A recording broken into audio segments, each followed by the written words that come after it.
The Honorable, the Chief Justice and the Associate Justices of the Supreme Court of the United States.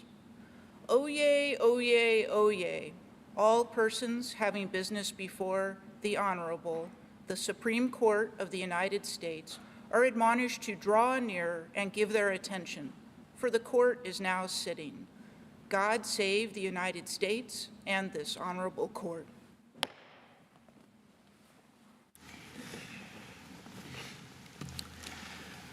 We will hear argument first this morning in Case 21-954, Biden against Texas. General Preligar. Mr. Chief Justice, and may it please the Court. The Secretary of Homeland Security exercised his statutory discretion to make a policy judgment. He found that the benefits of MPP were outweighed by its domestic, humanitarian, and foreign policy costs. Yet the lower courts ordered DHS to reinstate MPP in perpetuity, requiring ongoing negotiations with Mexico to send thousands of non-citizens into its territory. That was error. On the first question, Section 1225 confers a discretionary return authority that the Secretary may use, not a mandate. Nothing in the statutory text or history compels DHS to use MPP whenever Congress fails to provide sufficient funds for universal detention. Respondents identify no one who interpreted Section 1225 this way before this lawsuit, no member of Congress or executive branch official or anyone else. And on this reading, every presidential administration in an unbroken line for the past quarter century has been an open violation of the INA. The court's interpretation compels sensitive foreign policy negotiations and would require transformative changes to the government's border operations. If Congress had wanted to mandate those results, it would have spoken clearly. On the second question, respondents have abandoned virtually all of the district court's reasons and the Fifth Circuit's reasons for finding that the October 29 termination decision has no legal effect. Texas now concedes that DHS was permitted to respond to the district court's remand by issuing a new decision. That's just what the Secretary did following a multi-week reconsideration process. Respondents claim that the Secretary didn't really have an open mind in that process, but the APA doesn't impose an amorphous open-mindedness requirement, and respondents have not carried their heavy burden to show that the October 29 decision was pretextual. This court should reverse the judgment below, and the Secretary should be allowed to finally put his policy decision into effect. I welcome the court's questions. General, below you argued 1252 F1 and this limitation on who could impose injunctions on, here. And it seems as though you've abandoned that, but what should we do with that provision in this case? Well, Justice Thomas, we included a footnote in our opening brief in this case to make clear that we were continuing to press our Section 1252 F1 argument. Of course, we recognize the court is considering that issue in the Aleman-Gonzalez case, but we continue to adhere to the position that the district court in this case had no authority to enter the injunction that it did because that would enjoin or restrain the operation of the INA, and only this court has jurisdiction to enter an injunction like that. You emphasized the foreign relations concerns that arise in this case, but we've said in previous cases that Congress has plenary authority in this area.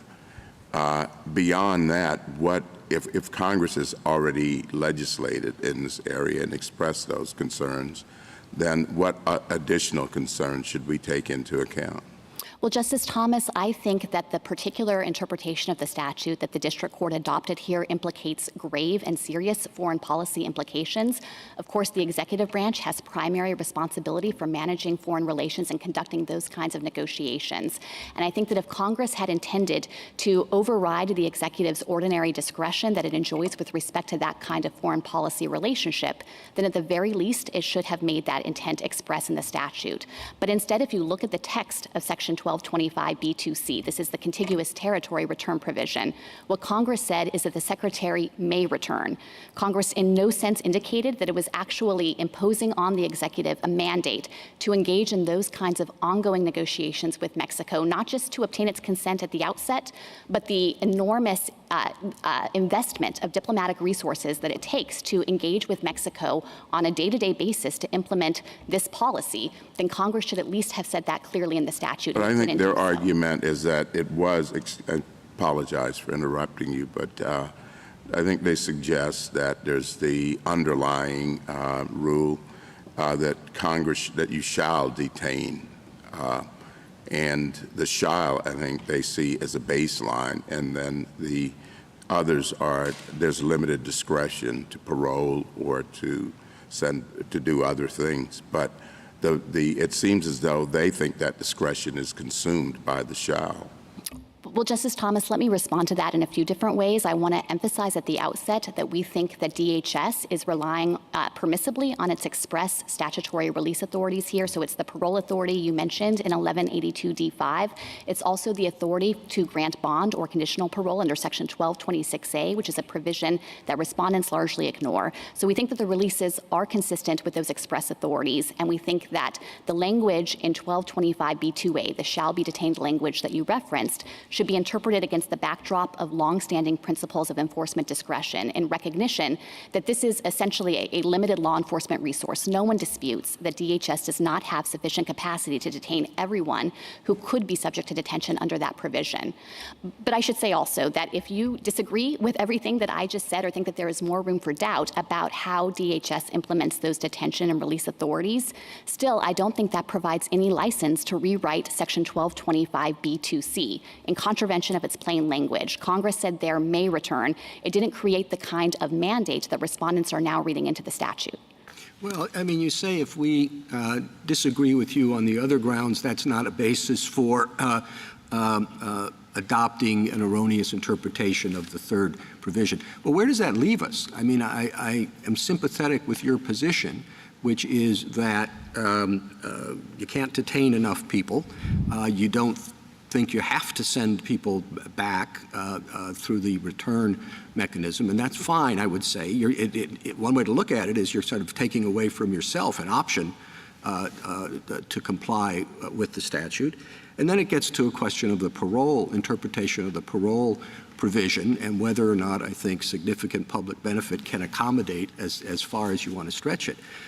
So if I get to the point of looking at this and agreeing, basically saying there's nothing you can do given the statutory requirements. It's not, you're in a position where the facts have sort of overtaken the law. But in that situation, what are we supposed to do? It's still our job to say what the law is. And if we say what the law is and you tell us we can't do anything about it, where do you think that leaves us? Well, I would say at the outset that to the extent that the court is inclined to say what the law is with respect to the detention and release authorities that you mentioned, 1225b2a, parole, I think that those should be challenged on their own terms if respondents disagree with how DHS is implementing those provisions. And instead, respondents said in the district court that they weren't even challenging our parole policies. Any judicial relief that could be necessary in that context should focus on those provisions. But well, but I mean, let's go through them. You don't, the detention is not, it is a 2% answer to the problem. So we can put that to one side. I don't think they have to challenge detention for the reality to be there, that's not going to help you get to where you need to get. And with respect to the others, again, assuming that I find significant public benefit to be a more substantive restriction than perhaps you do, I guess, again, where does that leave us? Well, I think it would leave the court. If you have a situation where you're stuck because there's no way you can comply with the law and deal with the problem there, I'm just wondering why that's our problem. Our problem is to say what the law is. And if you're in a position where you say, well, we can't do anything about it, what do we do? Well, I agree that it's not your problem in this case. I think that to the extent the court interpreted the provisions along the lines you're suggesting, that could at most support a judicial order that we need to detain more people or we need to change how we're releasing people. But again, I would go back to the central issue in this case. The court's responsibility here is to look at how the district court interpreted the contiguous territory return provision. And none of those concerns about detention and release could in any sense justify transforming that position contrary to Congress's plain language, the may return language, with all of the consequences that would have for our foreign relations. So I think the simplest route to resolving this case is to say that. I don't think the court actually needs to say anything more. It's not necessary to resolve any of those questions about the meaning of 1225b2a or 1182d5 or 1226a. All the court needs to say in this case is that the contiguous territory return provision does not carry the meaning that justified the district court's injunction in this case. General, may I ask you about the jurisdictional question that Justice Thomas raised? You argue that we lack jurisdiction because the district court lacked jurisdiction. You devote 2 sentences in a footnote to the question. I want to see how far your jurisdictional argument goes. So do you think that 1252F1 barred the district court from vacating the Secretary's decision to stop using 8 U.S.C. 1225b2c authority to return aliens to Mexico? Well, I think, we focused on the injunctive relief in this case, and I think that there's an additional question about vacatur. I do believe that our arguments would extend to that as well. To the extent that you're worried about the extent of the briefing in this case, I would, of course, refer back to our briefing in Alam and Gonzalez. We also briefed I'm very well aware of the briefing in that case. It doesn't say anything about the APA, and that's my principal concern right here. So your answer is that it would prevent a district court from reviewing immigration rules dealing with the relevant provisions of the INA under the APA. The district court could not do that. Well, to the extent that that would entail the district court in setting aside the agency's action, I do think that that would fall within the bounds of our interpretation of F1. Let me ask you this, to address this hypothetical. Suppose DHS invoked that authority, the return authority, to promulgate a policy where every alien who arrives on land from a foreign country contiguous to the United States was required to return to Mexico or Canada pending the initiation of a removal proceeding under 1229A. And then suppose DHS also promulgated a policy where neither 1229A removal proceedings nor asylum proceedings could be initiated for any of those aliens until 10 years after their removal. Okay, you get the hypothetical. Would any court besides this court have jurisdiction to hear a challenge seeking to vacate that policy? Well, I think that, of course, there would be jurisdiction in the lower courts with respect to individual non-citizens who are raising that challenge. And that's, I think, the premise of Section F1, that Congress was trying to channel those types of claims into individual proceedings with respect to individual non-citizens. So there would be jurisdiction in that circumstance. But it would have to be done on an individual basis. There could be no request under the APA to vacate that order, that policy saying everybody covered has to stay in Mexico for 10 years. Well, obviously that policy could be challenged in the individual case, and so I think it could be taken on its own terms there. Don't you think that that's you might be right, but don't you think that's a far-reaching argument? Don't you think that goes well beyond anything that would come to that we would have thought about in Garland versus Gonzalez? Don't you think that deserved briefing? Well, certainly, Justice Alito, I defer to this court and how it's choosing to resolve those issues in Alam and Gonzalez. With respect to additional briefing, we did include briefing on this issue at the stay stage in this case as well. So I would refer to our did you say anything about the APA in the Gonzalez case? I'm sorry that I can't recall right now whether we briefed that issue there. If you're telling me we didn't, I assume we did not. But on the jurisdictional question, you think that we should go back and read what you've submitted below? It wasn't important enough for you to submit it to us directly? We did brief this issue at the stay stage in this case, and this court, we understand, denied the stay nevertheless and found a likelihood of success on the merits with respect to the procedural APA claim on the June 1st memorandum. So that's why we didn't renew our briefing on this issue at the merit stage. Counsel, are you taking the position that 1252F1 also eliminates declaratory judgment rulings? I mean, there is a difference between issuing an injunction vacating an agency action and issuing a declaratory judgment that agency action is unauthorized, and letting that come to this court to decide what remedy is appropriate, whether an injunction is appropriate or not, if you decide not to follow the statement, correct? There's nothing in a declaratory judgment rule that forces you to. You might be subjecting yourself to contempt, but you can stay that pending review by this court, couldn't you?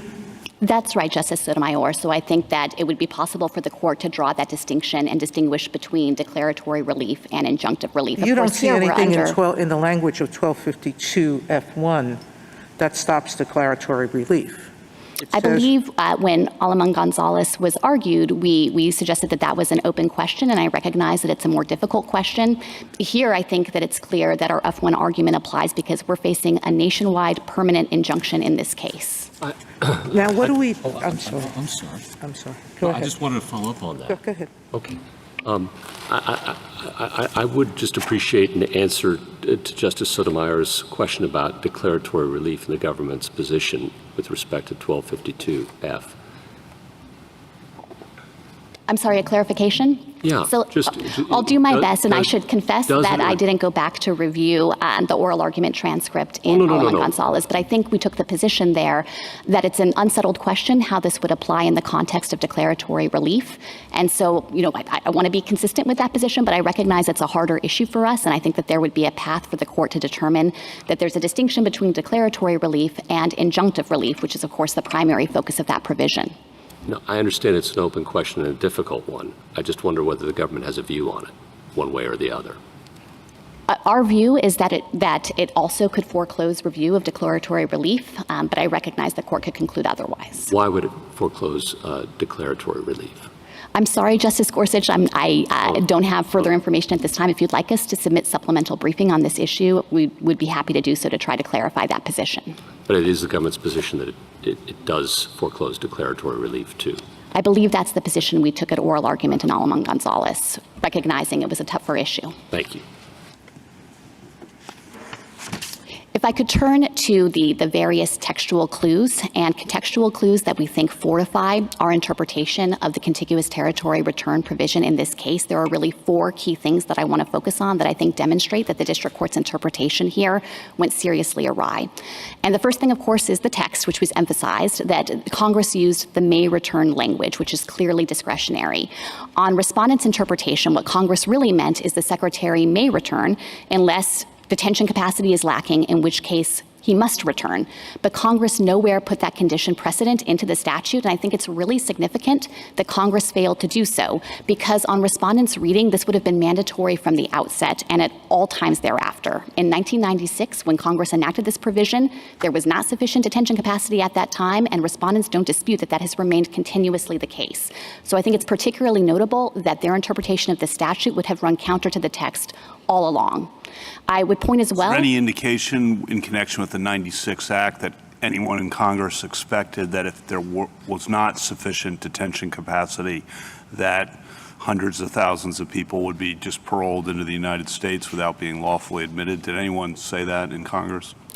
I don't think that there was express history on that point, but Congress was focused on the detention issue, and it thought that the new expedited removal provisions that it had added to the statute at the same time would function to alleviate part of the strain on detention resources. So I think that history actually shows that Congress here wasn't thinking that contiguous territory return would be the solution to this issue. Instead, they were focused on expedited removal to do so.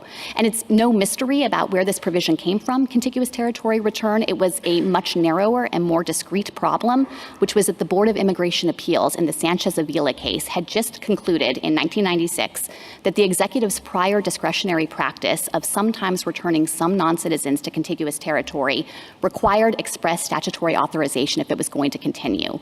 And Congress provided that express statutory authorization in 1225B2C, but there is no indication that it meant to go further and actually transform that prior practice and turn it into an ongoing mandate that DHS must implement this on a border-wide basis, consistently based on a lack of detention appropriations. Go ahead. The Fifth Circuit reasoned that it didn't deny that the provision you're talking about uses the term may, but it said that if you read the relevant statutory provisions, they give DHS 3 options. One is to return these individuals to Mexico or Canada. The second is to detain them. Third is to have case-by-case determinations regarding humanitarian issues and public benefit. And 1220, a cornerstone of that is the 1225B2A says the alien shall be detained, right? That's correct. And you now read that to be discretionary in light of Castle Rock. Is that correct? No, to be clear, Justice Alito, and I appreciate the opportunity to offer clarification on this point, we are not suggesting that that language in B2A is essentially functions as a may, that Congress didn't express a preference on this issue. What we think, though, is that against the background of Castle Rock, it's appropriate for DHS to take account of its limited detention capacity for purposes of exercising its various authorities, and that includes the express release authorities. So there's parole, you mentioned it. You left off the list, Section 1226A. We think that's another important source of authority for DHS here. Well, that's what you just said sounded to me like a lot of words that means that we have discretion. We have prosecutorial discretion to decide whether to detain. Shall be detained doesn't literally mean shall be detained. I think what it means— Is that correct? Well, I think in this context, what shall be detained means is that Congress expected us to use the detention capacity that we have, and that's what we're doing. DHS detains tens of thousands of individuals on any given day.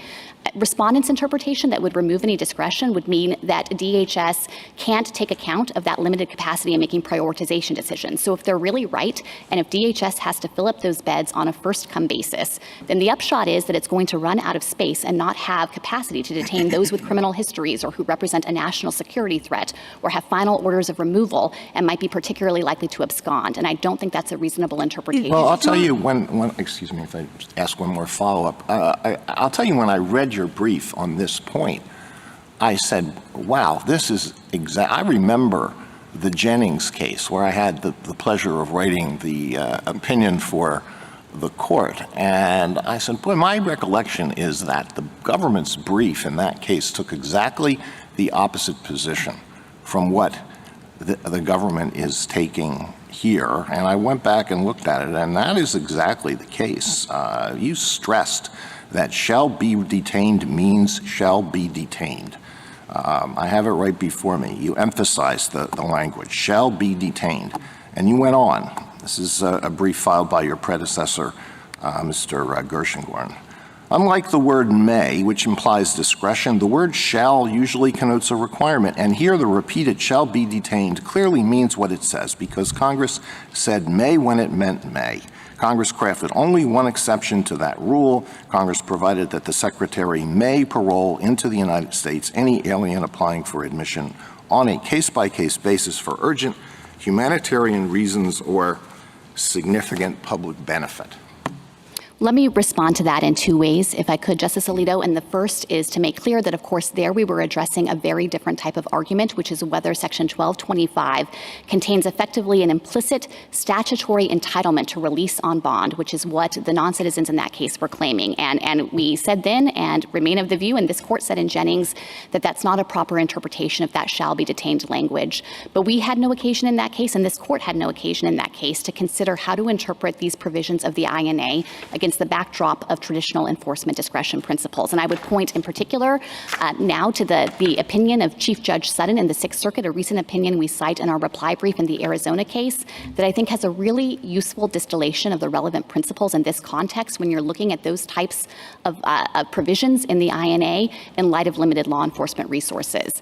But the second point I'll make is that to the extent you are focused on this differential use of shall and may, I think that only fortifies our principal contention in this case, which is that the contiguous territory return provision uses that discretionary may return, and it's respondent's position that would actually fail to give effect to Congress's drafting choices by turning that into a mandate. Do you think that as to each non-citizen, that you have to comply with one of the four, let's call them now because you added bond, that you have to comply with one of the four options that the statute gives you? Or do you think that there is a kind of residual discretion, so that even if an immigrant could not be paroled under 1182, you could release that immigrant, you could still release that immigrant rather than detain him. So I think the question of residual discretion is a difficult one, and we haven't had to process that here because we think that DHS is complying with those 4 statutory options. Our position is that DHS is faithfully implementing both the parole provision in 1182d5 and the bond and conditional parole provision in section 1226A. And I think that its implementation of those provisions suffices in itself to resolve this case, because respondents, as the plaintiffs, alleged and said that DHS was violating those obligations, but came forward with no evidence to substantiate that claim. I mean, I think General Stone's position is sort of, we don't need evidence because it's kind of laughable on its face to think that you're paroling this many people by using case-by-case determinations rather than, I think his word is en masse. Well, those kinds of arguments just don't engage with the statutory text here. 1182d5 has a procedural requirement, case-by-case adjudication. DHS does that. It does not grant parole to any individual non-citizen without reviewing the individual case and making an assessment of individualized factors like flight risk, likelihood of absconding, and whether the release of that individual would advance an urgent humanitarian reason or a substantial significant public benefit. And that's, of course, the substantive criteria. Our position is that DHS can permissibly take account of its detention capacity in determining that there is a significant public benefit from releasing a low priority individual who's not a flight risk, who doesn't have a criminal history, if that would preserve a bed space for someone who's a higher priority under our detention policies. But you were saying we don't need, or you don't need to argue for residual discretion because you're not using any residual discretion. That's right. We are not using residual discretion fits within here. These 4 categories. That's correct. We think that we do not need residual discretion here, and I think that it's an interesting question, but it's largely an academic one, because here DHS's release authorities amply justify what it's doing on the ground. Counsel, can you tell me what case-by-case review means? You part of your answer addressed it, but each alien is interviewed? That's right. So what Is a DHS background does, check done on them? there's usually a criminal background check done. There's a biometric records check that's completed, and DHS reviews that information and makes judgments about things like flight risk and security concerns for purposes of administering these provisions. I'm assuming there's a terrorist list of some sort or database that you look at it as well? I assume so as well, although I haven't checked with DHS on that. All right. So, and you, presumably, you find out what ties or not the person has to the United States and whether they've absconded before, et cetera. That's right. So by regulation, DHS is required to take into account those kinds of considerations insofar as they bear on flight risk, and the parole determination will only be made after making a judgment that the person does not likely present a flight risk. Now, your adversary, General Stone, points to a lot of legislative history that Congress intended 1182d5a to be narrow. Virtually all of the history that he points to is a House committee report, correct? That's right. And it was a committee report that addressed a different version of the statute, not the one that was enacted. So with respect to this version of the statute, was there anywhere a directive by Congress to limit the number of people? No, there's certainly nothing in the text of the statute that Congress enacted that places that kind of cap. Instead, Congress directed how parole determinations need to be made, case by case, and it set forth that substantive criteria of the bases for parole, but it nowhere suggested that there is a numerical cap on the number of people who can receive parole. Now, please tell me how you satisfy the urgent humanitarian reasons or significant public benefit requirements of the statute. We satisfy that because there is a significant public benefit in ensuring that DHS doesn't run out of detention space to house individuals who are higher priorities for detention because of their criminal records, or because they might be particularly likely to abscond, or because Congress itself has directed that they should be detained without release under provisions like 1231A2, 1226C. And DHS's judgment in implementing the statute has been, I think, properly interpreted against the background of enforcement discretion here, that serves a significant public benefit in ensuring that it doesn't run out of capacity when someone is a low priority individual because they don't have a criminal history, they're not a danger to society, they aren't likely to abscond. How about the issue of whether you have enough resources to detain all these people, feed them, clothe them? If you don't, you're going to let them starve and you're going to have the horrific conditions that have gotten so much public attention, correct? Well, certainly DHS is committed to providing humanitarian conditions for detention. But I do think that If you had to detain everybody, could you? No, and no one disputes that. DHS does not have sufficient detention capacity. Congress knows that.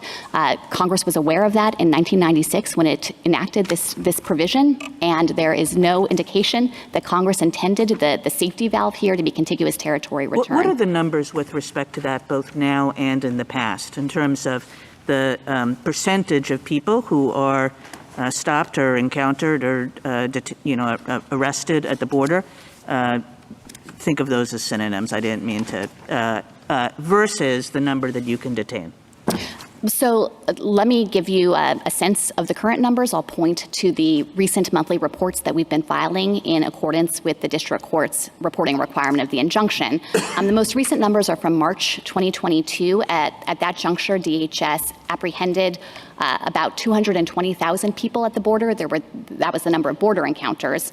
At that point in time, DHS was appropriated for a little under 32,000 detention beds, counting some COVID restrictions, some court restrictions in place. And the average daily amount of detention over that same month was also at about 32,000 individuals. That's ICE being a little under its capacity and CBP being over capacity. So I think that it's kind of self-evident, and no one disputes here, that there is a tremendous shortfall and that DHS could not detain everyone who it's encountering at the border. Is 320, you say 220,000 come in? Yes, about 220,000 encounters. Per what? Per month, per day, per week, per what? This was in March 2021. Or a month. It's the most recent. In a month? You're saying 220,000 in a month, or up 220,000 in a week, or what? No, in 1 month. Those were the numbers for March. Now, of course, it fluctuates. 220,000 come to the border, and about 30,000 or so, 38,000 are detained, and the rest are paroled? Well, there are a variety of tools that DHS uses. They're not all paroled. Some are expelled under Title 42. The ones who are, so how many are paroled about? In March 2021, I believe the parole figure was about 37,000, and then there were another 43,000 that received bond or conditional parole under Section 1226A. So there were 110,000 or 120,000, we don't know what happened to them. Where'd they go? Many of them were expelled pursuant to Title 42. I see. Others were So processed under half other of them, they provisions say of the you have no business here, and that comes right under here that they're not. Oh, under 42. In other words, under the public health order that the CDC had issued. And that number, though, also includes other processing under Title 8 authority. So it includes now suppose here I'm worried about, suppose I accept your argument hypothetically. Let's assume that. And then I say, I see small b has to do with people whom the immigration person at the border says you're inadmissible. Or you want asylum, and it tells you what to do. But now we go to our part, which is other people who come in. So I don't know if they're inadmissible or not. Maybe, maybe not. That's what this is number 2, is that right? I'm sorry, you're looking at 1225B2? Yeah. B? It says inspection of other aliens. Those are the aliens who are not in the first part, which is the first part. Oh, I'm sorry, you're looking at, right, B1. So you're looking at the B1 are certain people where they say you're inadmissible, goodbye. Or they say you want asylum and here's a procedure. That's right. And it says inspection of other aliens. That's what we're talking about. That's correct, okay. Yes. Who are the others? The others are the ones you don't know if they're inadmissible or not? So these are the ones who wouldn't be inadmissible under the grounds that are specified in B1. Okay, we got them. That says there are 3 things you can do. One is, as you say, confine them, detain. And then number B is an exception, and number C is send them back to Mexico with the word may. Okay? So we've got those 3 things right equally under the statute. And it says may, so what happens if you say no? And it seems to say shall be detained. And that's what we're talking about. Suppose you just don't detain them, vast numbers. You parole them. You say, I can do that because of 1182. So I got the structure in my mind. But you are not doing what they said, which shall be detained. Well, we can parole them, case by case. Okay, suppose you lose on that. At that point, you have Congress telling you shall be detained, and you're not doing it. What happens? I'm asking you that because the words are important. And the reason I ask you that is this is not the first time Congress has said to an agency, do it. Do it by May 15th. May 15th comes. They haven't done it. That happens more than you might think. Okay, so there's a case law history there of what judges did when the government just didn't do what Congress told them within the time frame they were supposed to do it. Have you looked at that? Do you know what that was? My impression, very vaguely at a distance, was the judge sort of tried to work things out. They sort of tried to negotiate with the agency. They didn't just order them detained. They order the SALT regulation issued because they couldn't. What happened? And does that have any instruction for us?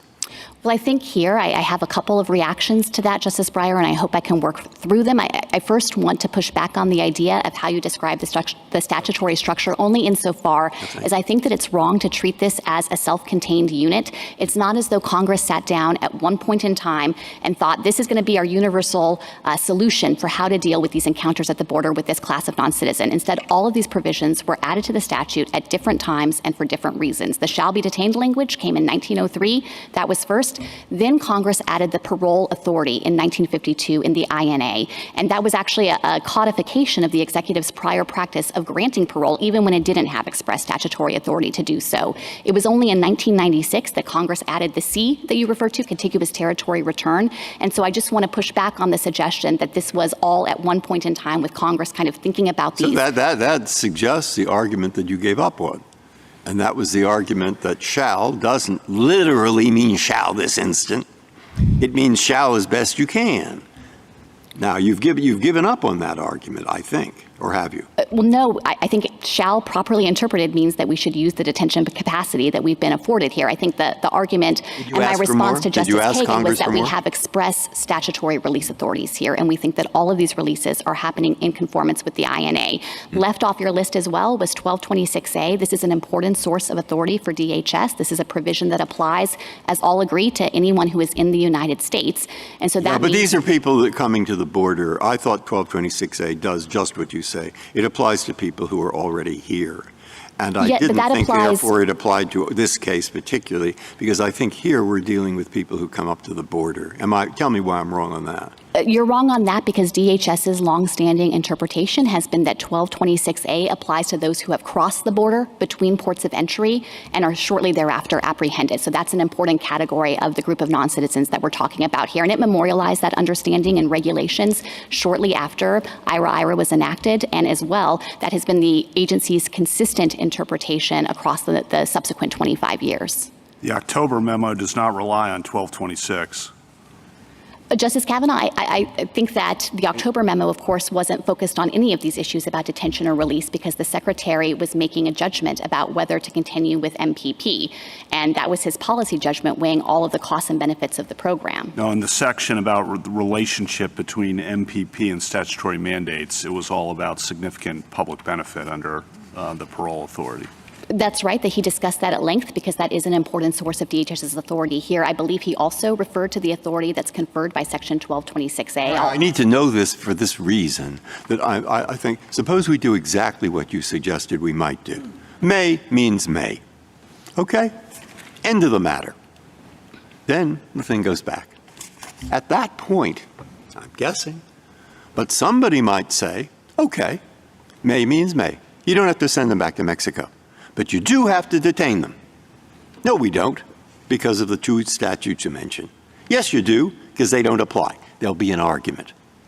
I don't know if, one, we should foresee that argument and take a view, or two, we should foresee that argument and not take a view, or three, we should just forget about that and just say whether may means may.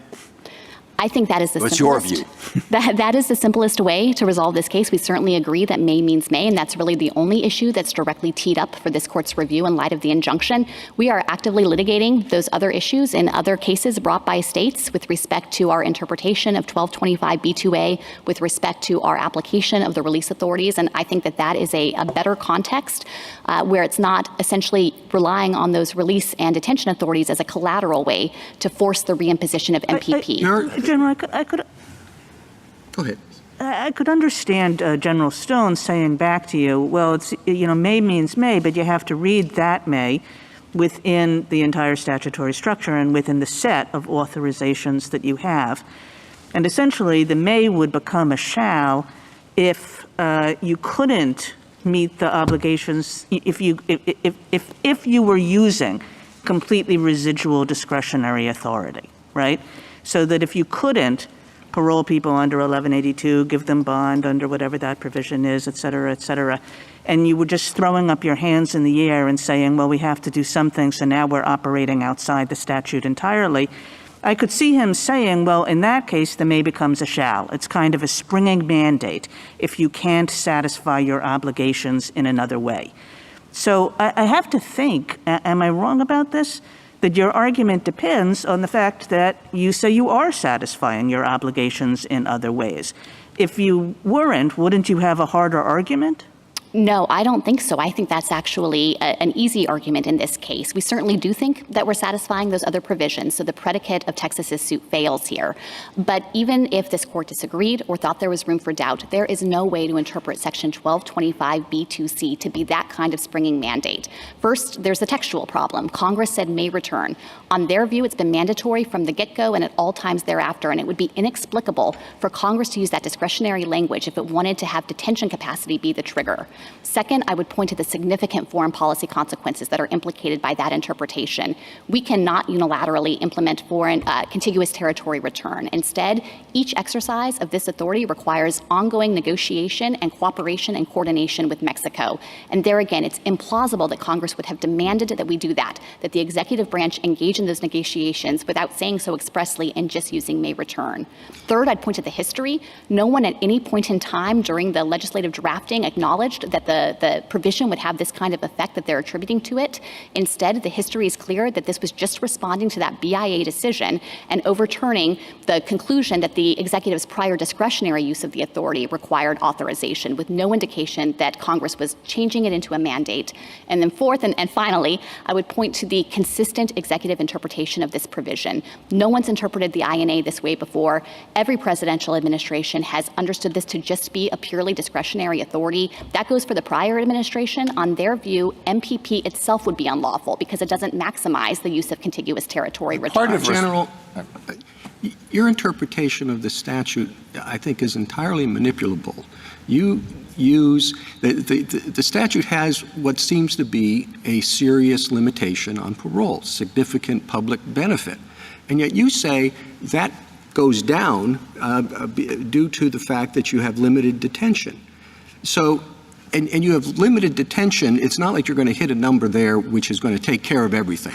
More than 30,000 are going to come in at a time, and you say, well, it's not. It's actually less than that because we have to save a number of beds for this. So you can have a phrase in the statute mean what you want it to mean to accommodate as many people at the border by releasing them as you want, right? There is no limit, as you read the statute, to the number of people that you can release into the United States, right? Congress did not create a limit in that statute, but of course it's Congress itself that's making these appropriations decisions about how much bed space to give us. But if Congress wants there to be the release of a significant or whatever number, all they have to do is not fund detention facilities to keep the number low, and then you would have whatever authority you want to extend the number of people released into the United States to as great an extent as you want.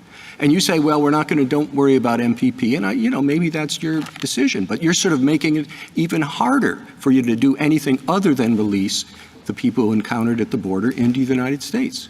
Well, this is a statutory... Even though, I don't mean to repeat myself, but it's a significant question. Even though the statute that allows you to release people in the United States says there has to be a significant public benefit. And you say there's a significant public benefit when there aren't enough people, there aren't enough beds in detention. So there's no limit at all on how many you can release into the United States.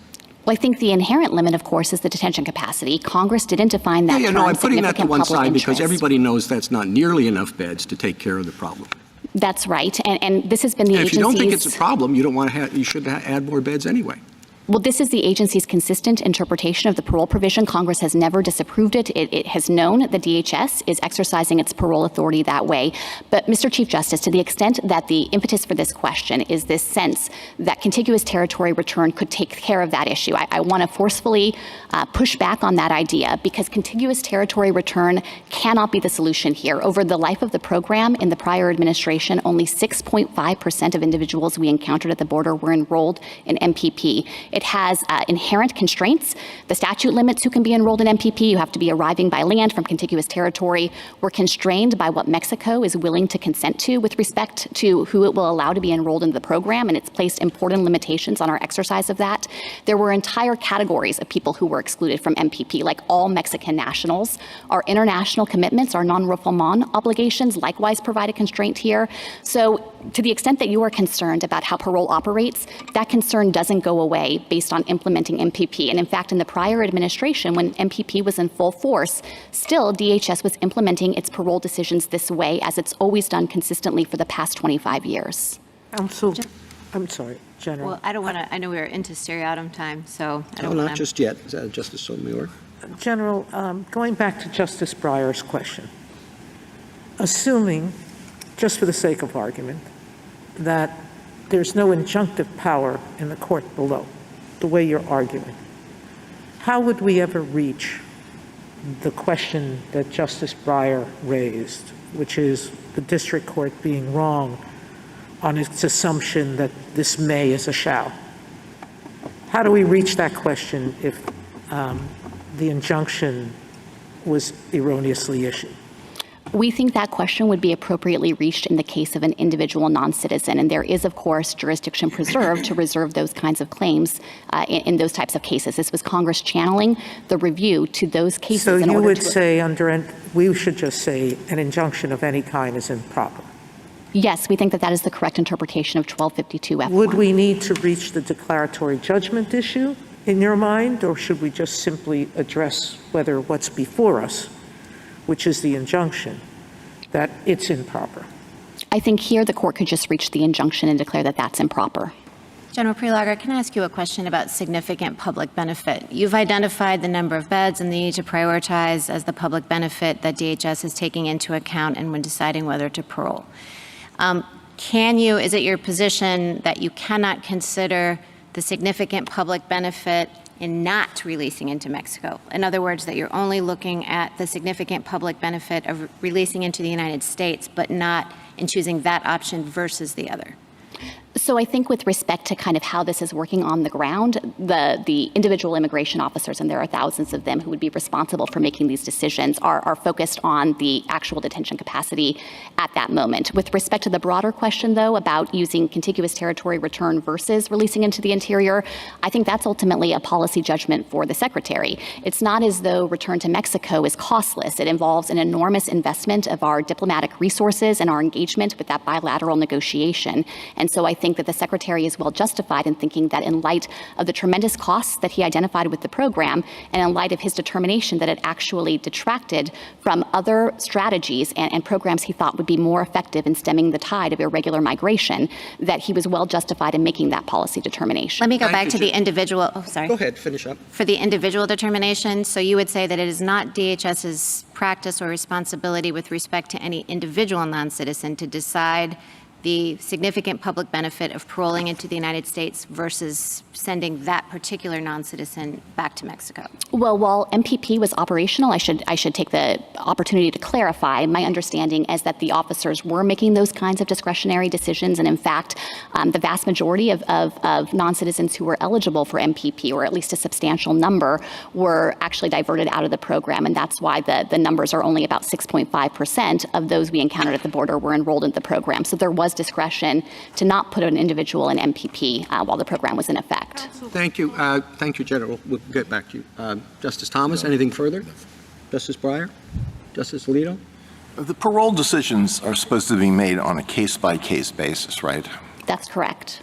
And the statistics that you cite and the statistics that the respondents provided in their brief about the number of individuals who are being paroled every month are very high. So what does it mean for there to be a case-by-case determination. Let's think of the example of people who want to go to a baseball game at Nationals Park. So they all line up, they try to get through the turnstile, and somebody goes through a little checklist. Do they have a ticket? Yes. Do they have a gun? No gun. Do they have alcohol? No alcohol. Something to throw on the field? Nothing to throw on the field. Fireworks? Nothing. No fireworks? Fine. Is that a case-by-case determination in your view? I think that would satisfy the and that's what you're doing. Requirement. That's basically what you're doing. You got a little checklist, and you're going, and, boom, boom, boom, and that's how you can process. Maybe you're right, but that's what you think Congress meant by a case-by-case determination. Yes, we think that Congress required us to give individualized attention to each non-citizen and make an assessment about the categories like flight risk and security concern, and DHS is doing that on the ground. Justice Sotomayor? Counsel, before the MPP program at issue, I thought that there were a lot fewer people, but there were people who were sent back under MPP, correct? I wouldn't call that MPP. That's kind of the broad programmatic use of contiguous territory return. I think what you're referring to was the executive's prior practice on an ad hoc basis of sometimes returning individuals, usually. Then I understood this wrong. I thought that each asylum officer, there were two, I understood from my reading, there were two criteria for MPP. There was a set of criteria that's different than the parole criteria, and that asylum officers determine whether to exercise discretion. If the person fit below the MPP criteria, they would be sent back. Yes, I apologize. I thought you were referring to the prior executive practice before MPP itself was implemented. But yes, under MPP, there was that discretion to choose whether to enroll individuals who were eligible in the program. And of course, there were entire categories of individuals who were excluded from eligibility. Under the prior administration. That's correct, and under this administration as well. Justice Kagan? I have two rather different questions. First, to go back to Justice Alito's question when he said, aren't you really just using a checklist? And then at the end of your answer, you said, well, what we're doing with respect to each individual is trying to assess flight risk and danger. So that is not just are you a flight risk check, right? That involves something or other. So what do you do with this many people? I mean, you have a lot of officers too, but what do you do to determine flight risk and danger? So this relates to the colloquy I was having with Justice Sotomayor, where we conduct criminal records checks, we take biometric records checks, we assess ties to the community, and assess other factors that might bear on the flight risk question. And I do want to push back on the idea that this is anything like just formality, going through a checklist. DHS takes seriously its obligation to responsibly allocate the limited law enforcement resource here of detention beds, and it's not as though it's not giving attention to each individual non-citizen to make these determinations. Okay, my second question takes you to someplace that we have not been, which is the second question presented. And I just wanted to ask, there's a lot of skepticism on the Fifth Circuit's part that there was a second assessment of this question. In other words, the Fifth Circuit said, oh, you're just sort of adding stuff to the first one. And you say, no, this was an independent assessment. I mean, how are we to make that decision? What do you look for in determining whether an assessment is new? I mean, the DACA case basically points to two paths that the agency can take, and one is just to kind of use the initial assessment as a base and add some stuff maybe. And the other is, no, you can start anew, start afresh. How do we decide whether you've started afresh? Well, I think you look in the first instance to the agency action itself. And here, the October 29 termination decision was by its own terms a new agency action. The Secretary said, I hereby terminate MPP. And I think that that's fundamentally different than the situation the court confronted in the DACA case, where the agency action by its own terms just supplied additional reasoning and said, this is not a new decision. This is additional context for a decision that was made long ago. But here, Secretary Mayorkas did the opposite. He took option 2 in Regents instance. He accepted the remand. He engaged in a thorough process of reconsideration. He showed his work. He described in considerable detail exactly what he did, the meetings he held with stakeholders, those in border communities, state and local law enforcement officials, advocates and proponents for and against MPP. He described the material he had consulted, the congressional records, the litigation records, all of the agency internal memoranda, and then over dozens of pages, he explained the considerations he had taken into account and the conclusions he reached. And I think on that record, this doesn't present a difficult question because there's no doubt that that qualifies as a new agency action. And the Fifth Circuit's contrary conclusion rested on this inapposite reopening doctrine from the DC Circuit about statute of limitations issues that respondents aren't even seeking to defend or mention in this court. So I think whatever hard questions could theoretically arise, this isn't one of them. Justice Gorsuch? Justice Kavanaugh? I have several questions. If you had sufficient detention capacity, could you still exercise your discretion to parole people into the United States? I think at that point, we couldn't count as a significant public interest any resource constraints because under the hypothetical, there wouldn't be those resource constraints. That wouldn't, of course, supplant the authority that DHS has to take into account other humanitarian reasons or other significant public interests. But I certainly agree that at that juncture, we wouldn't be relying on these allocation of resource constraints for purposes of complying with that requirement. And why is that? Because at that point, there wouldn't be a significant public interest in trying to preserve the limited resource. Why would you have to detain them, though?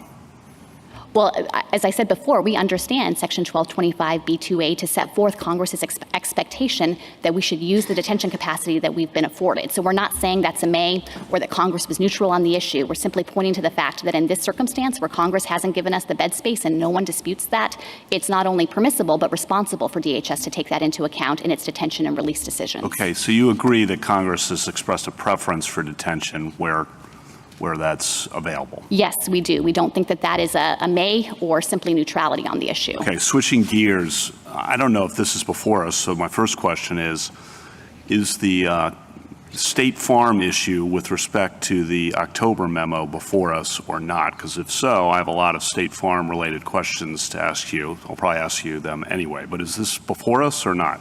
So, Riz, we didn't ask this court to review the substance of the October 29th memorandum in recognition that the lower courts haven't considered that issue. Respondents did brief that issue at the end of their brief, and we responded to that in our reply brief.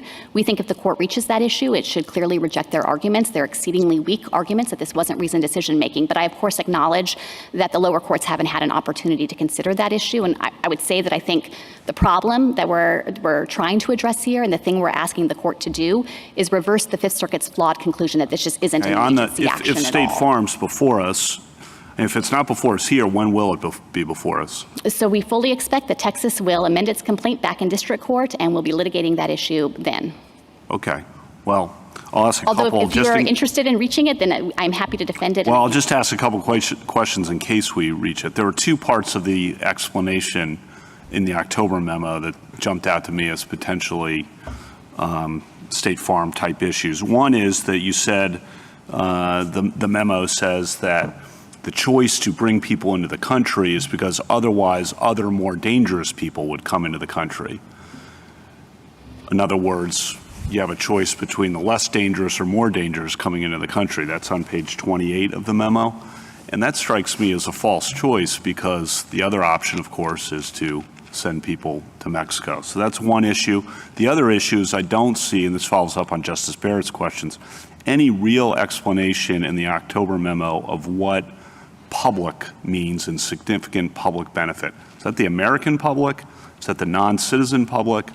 Who is that? And if it's the American public, there's no real explanation of how the public is benefited by more people coming into the United States who are not lawfully admitted into the United States rather than trying, if feasible, for some of those people to remain in Mexico. I'm not saying what the best exercise of policy discretion is there.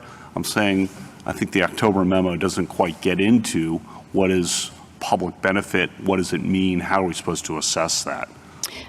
So if I can, I think actually the October 29 memo largely addressed both of those issues by reference to the concerns about detention capacity and the recognition that DHS has not been appropriated to detain each and every non-citizen we encounter by orders of magnitude. And so what Secretary Mayorkas was acknowledging there is that in applying those release authorities, and it's not just parole, of course, but it's also bond under 1226A, it's appropriate to take account of that limited resource. With respect to how that intersects with the use of contiguous territory return, Secretary Mayorkas gave that sustained attention in the memorandum. He explained that there were enormous costs associated with maintaining that program, and with respect to our diplomatic negotiations with Mexico, that we had to divert resources away from other types of bilateral negotiations and cooperation we wish to pursue, that it also drained resources with respect to how DHS can pursue some other policies, and that for all of those reasons, on balance, he found, after giving the issue sustained attention, that MPP just wasn't worth the tremendous cost that it imposed. And if I could make one final point to this line of questioning, I think, again, I want to make clear that it's not as though, to the extent you have concerns about significant public benefit, that MPP cures those concerns. There are inherent limits on the number of people we can enroll. Mexico now, under the court-ordered injunction reimplementation of MPP, is requiring that we process those removal cases within 180 days, and that's a big change from how MPP operated before because it didn't function as intended. There were huge backlogs. People remained in Mexico far longer than anyone had anticipated. There were horrible problems of predatory violence. And to honor that commitment to Mexico, we are very much constrained in the number of people we can enroll in the program. I think this is Justice Barrett's earlier question. I want to try to get a precise answer on this. In considering significant public benefit, is it appropriate for the Secretary to consider the possibility of some people remaining in Mexico against the possibility of all the people for whom there is not detention capacity coming into the United States? Yes, I think that the Secretary could take that consideration into account. Here, I think that he analyzed at length the tremendous cost imposed by MPP and keeping this program up and running. He identified other strategies that he wished to pursue that he thought would be more effective than MPP. Do you think the memo sufficiently grapples with what the 19 states amicus brief asserts with respect to the costs to the states and to the people in the United States in terms of increased expenditures? Again, not saying which way that should come out. Do you think that's sufficiently addressed in the October memo? I do think it is. The Secretary took seriously the concern that the district court had raised that in the June 1st termination decision, he hadn't appropriately accounted for the asserted reliance interests of states. There was an entire section of the October 29 memorandum where the Secretary worked through all of the concerns the states had raised, and I think that that certainly satisfies the APA's requirement of reasoned decision-making. Thank you. Justice Barrett? Thank you, Justice Kavanaugh. You did a better job asking my questions than I did before. General Prelogar, I just want to follow up one last thing. The question that I have is one of statutory interpretation and what significant public benefit means. And as you say, Congress has expressed a preference for detention, and capacity is a limit on that, and it seems like the primary driver of your assessment of significant public benefit. I guess my question is, on the case-by-case basis, when DHS assesses whether any individual non-citizen whether there would be a significant public benefit to release and parole rather than send back to Mexico or other contiguous territory. What is the benefit? Is that a limit? You know, the Chief Justice said that if you're only considering capacity, that's a pretty capacious term and there might not be any limit. So do you have to take into account, as a matter of statutory interpretation, the public benefit, the significant public benefit of choosing that option, the parole into the United States option, rather than sending back to Mexico or whatever contiguous territory? Well, I think that Congress, in enacting these various provisions, in no way signaled that it was necessary to think about contiguous territory return with respect to each of these parole decisions. Again, I think that Congress would not have used the unexplained and purely discretionary may return language if it meant to try to transform how the government was thinking about its parole determinations. And so, you know, here I think that on the ground, DHS immigration officers are looking at each individual non-citizen to make those judgments. And in making those judgments, it's not even clear that there would be an alternative to return to Mexico for all of the reasons I listed before, because of the exclusions under the program, the non-refoulement obligations, the fact that Mexico would never agree or consent to accept everyone that we are currently paroling. So for all of those reasons, I just don't think the statutory structure can work that way. And does that go back to your point that we shouldn't look at this when you were responding to Justice Breyer earlier, saying that you would resist the characterization of this as a unit because each of these provisions was passed at a different time? Is that driving part of your answer here, that significant public benefit we shouldn't interpret that as any kind of instruction to the agency to take into account its various options because each of these provisions you're arguing should be more standalone? I think that is absolutely part of it, that it's wrong to think about 1225 as being that kind of self-contained unit. And I would point as well to the fact that we know from the statutory history exactly what Congress was aiming at with the contiguous territory return provision. It wasn't weighing in on how to make those kinds of judgments about significant public benefit. Instead, it was simply trying to reverse that BIA decision that had disapproved the prior kind of ad hoc executive practice of occasionally returning some non-citizens to contiguous territory. Thank you. Justice Breyer? It may well be wiser just to focus on May, okay, but it might happen that we go beyond that and consider this later memo, the October memo, et cetera. And what's making me worried about that, I'm not sure if you want to say, and you don't have to, but what is the administration's view of the detention versus the parole? That is, has the administration asked Congress for more money for detention? And how is that relevant? That's floating around in my mind. So don't answer it if you don't want to. If you have something you want to say on it, do.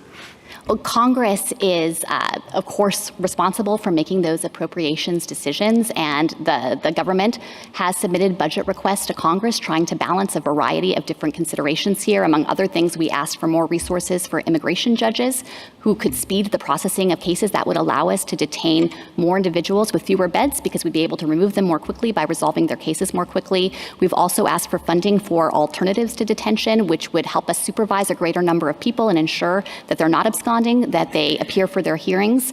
We've asked for more resources for enforcement at the southwest border to hire additional officers. And so all of these ways, I think that we are seriously engaging with whatever challenges exist at the border. Thank you, General.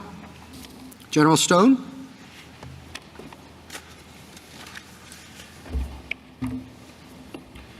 Thank you, Mr. Chief Justice, and may it please the Court. This case presents a procedural question about the October memorandum's effect on petitioner's appeal and a substantive question about petitioner's obligations under Section 1225b2. The answer to the procedural question is straightforward. The Fifth Circuit announced only 2 holdings regarding the October memorandum's effect on that appeal. The first is that the termination of MPP via the October memoranda did not deprive the June termination of its status as final agency action for purposes of that court's jurisdiction. The second is that the Fifth Circuit concluded that those memoranda did not moot this case. Petitioners did not challenge the first in their opening brief, and thus Texas did not address the reopening doctrine, and petitioners have affirmatively disclaimed any challenge to the Fifth Circuit's mootness holding in their reply brief. Because petitioners challenge neither holding, the October memoranda provide no basis to disturb the judgment. Petitioners instead asked this court to evaluate the merits of potential APA challenges to the October memos in the first instance and without an administrative record, and then to decide that those memos satisfied the district court's injunction. This is not the proper forum for petitioners to initially seek such relief. This court should also affirm the Fifth Circuit on the substantive question of petitioners' detention obligations under 1225. Jennings held that executive officials must detain aliens who fall within 1225b2 scope, and that holding all but forecloses the petitioner's arguments under Castle Rock and past practice that subsection B2A is discretionary. There are just 2 other ways to satisfy this detention mandate. This court in Jennings mentioned one, parole under section 1182 D5. The other is to return rather than to detain certain aliens under 1182 B2C. The Fifth Circuit concluded that the executive was not permitted to rescind MPP and thus to increase its total number of violations of Section 1225B2A's mandate in lieu of exercising that authority. This court agrees it need go no further. I open the court's questions. General Stone, I know there's not much briefing, but I would like your reaction to the 1252 F1 problem that we've discussed. Certainly, Your Honor. In candor, I can only give general observations because the United States confined that to a footnote, and we viewed it as certainly inapplicable. That 1252 F1 specifically prohibits the district court from enjoining the operation or application of Title IV of the Immigration and Nationality Act. Our APA challenge is against their rescission of a program that would in fact exercise their powers underneath B2C. So we see, in our view, F1 has just simply no role to play here. Well, I don't know whether we can dispose of it that easily, but going to the merits, do you think, with your reading of the 1225, do you think that the MPP as implemented complied with 1225? MPP as implemented reduced the number of violations. It did not fully satisfy the executive mandate, but so far as it went, it complied with the executive's obligations to return rather than detain the aliens enrolled in MPP. So you could have brought the same lawsuit against the last administration under your reading of 1225. We could have brought a related lawsuit, Your Honor. We would still be required to adhere to the Administrative Procedure Act's limitations. And at that point, we would be saying that the administration was required to take a certain specific action, which is to say craft a policy in which they would have otherwise some discretion about how to use B2A, B2C, and 1182. So has any administration ever complied with 1225 under your reading? I assume not, Your Honor. Petitioners suggest that no administration, no executive has fully complied with their detention obligations. That certainly doesn't prove that past administrations assumed that those obligations could be shirked in the event that they preferred not to use one of Congress's allowed statutory tools, but I have no reason to think that that's incorrect. But assuming you're right, wouldn't it be odd for Congress to leave in place a statute that would appear to be impossible to comply with? No, Your Honor. Congress, as my friends on the side mentioned, had this mandatory detention obligation for over a century. It has added authorities to enable the executive to attempt to meet it additionally. Now, to some extent, I think some of the problem of the question that you're getting at is what happens when Congress doesn't provide enough money to be able to actually require that to be satisfied? Then the executive has to do the best it can with the amount of money that's been appropriated to it and the other lawful authorities it's been provided. So we're just talking then about how much an administration would be out of compliance, because they would all be out of compliance. Yes, Your Honor. Each individual who is subject to mandatory detention, as this court described it in Jennings under 1225B2A, who is not either detained, returned pursuant to B2C, or otherwise paroled on a case-by-case basis, is a separate divisible violation of the Immigration and Nationality Act. To what extent, again, that there might be relief in any of those circumstances, especially if we're talking about them individually, that's a different case. Counsel, I have a different view of history, and perhaps you'll deal with mine. And that is that when Congress knows that something's happening and it responds, or it fails to respond, that tells us something about its intent. And the general said that the shall language has been in existence since the turn of the century, and that in no time in American history has any administration followed your interpretation and attempted to detain every single illegal immigrant. On top of that they have been paroling or bailing out people in the face of that language since the turn of the century. And that the most that Congress has done is pass 1182 and 1226A, the parole and the bail provisions. And at least in the bail application, there's no limit. It just says the Attorney General can do this.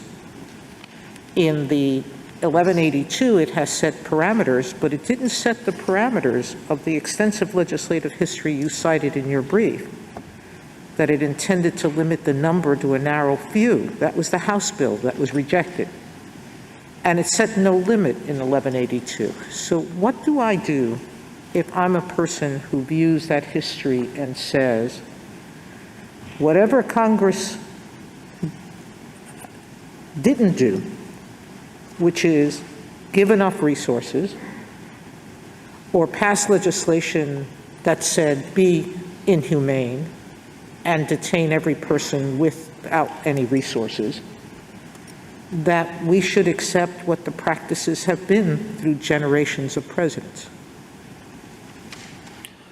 I think, Your Honor, if I understand your question correctly, you should first start with two things. The first is this court's unequivocal detention mandate in Jennings, how it described Section 1225B2A. That was only in 2018, so to the extent that past administrations might have thought that there was some room for discretion on their part, that was a mandatory provision, is something this court only resolved. Just deal with the history involving 1182 and 1226A.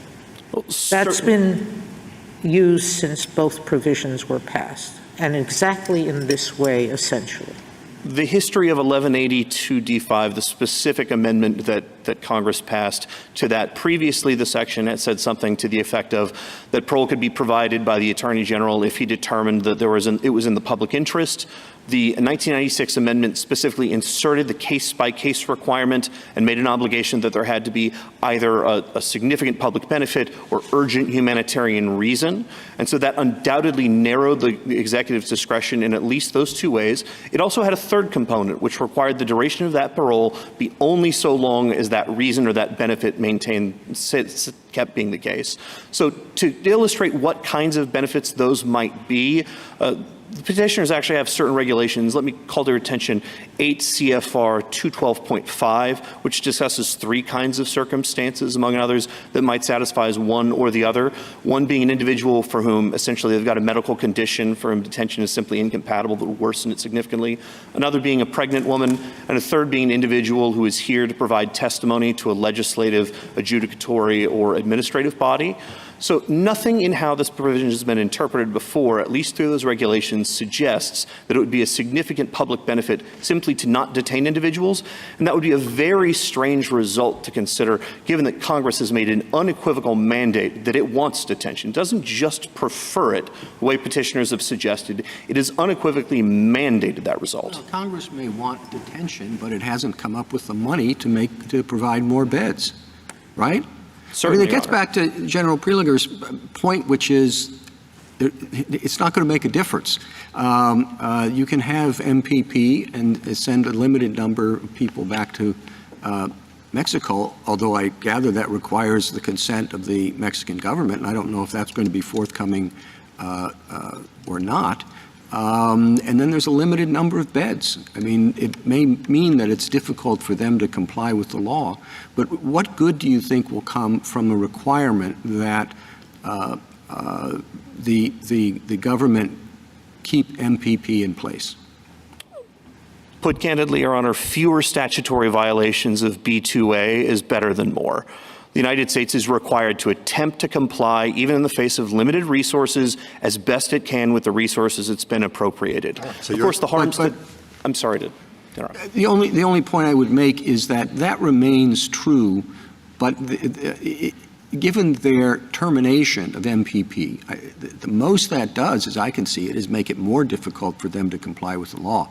I think it's a bit much for Texas to substitute itself for the secretary and say that you may want to terminate this, but you have to keep it because it will reduce to a slight extent your violations of the law.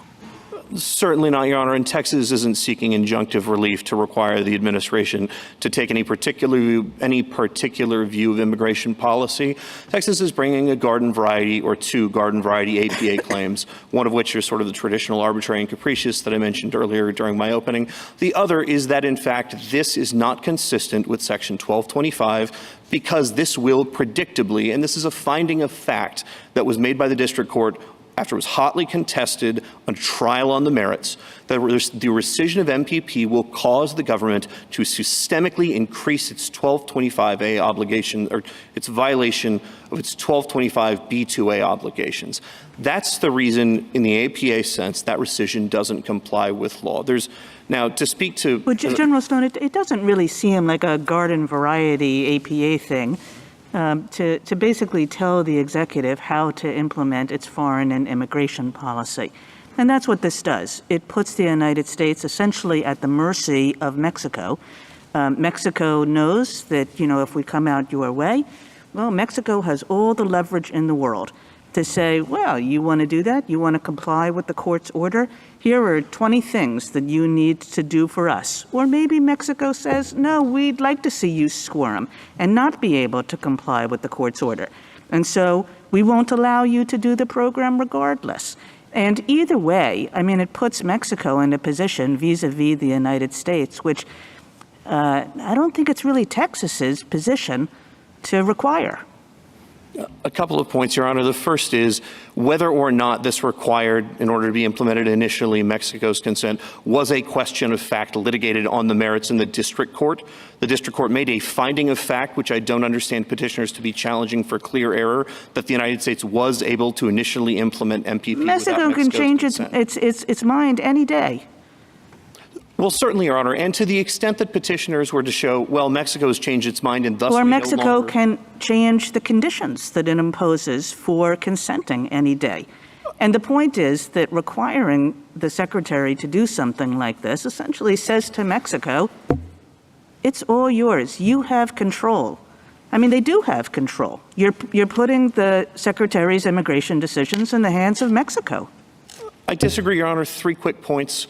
The first of which being, this court recognized in Massachusetts versus EPA that though the president undoubtedly has broad foreign policy discretion powers in dealing with foreign governments, that doesn't give the president a basis for ignoring a congressional command. The second is that the district court's injunction here does not, in fact, require negotiation with Mexico by its own terms. In fact, had the president or had the United States gone to the district court and sought to modify the injunction on the basis that they can no longer implement MPP in good faith because of Mexican noncompliance, that strikes me as a very strong reason by which the district court would be required in the rubric of a Rule 60B5 motion to permit it to not have to continue MPP. Yeah, you're putting a district court in the position of assessing the secretary's determinations about what its negotiations with Mexico have been like, about whether Mexico is demanding too much, about which conditions Mexico is.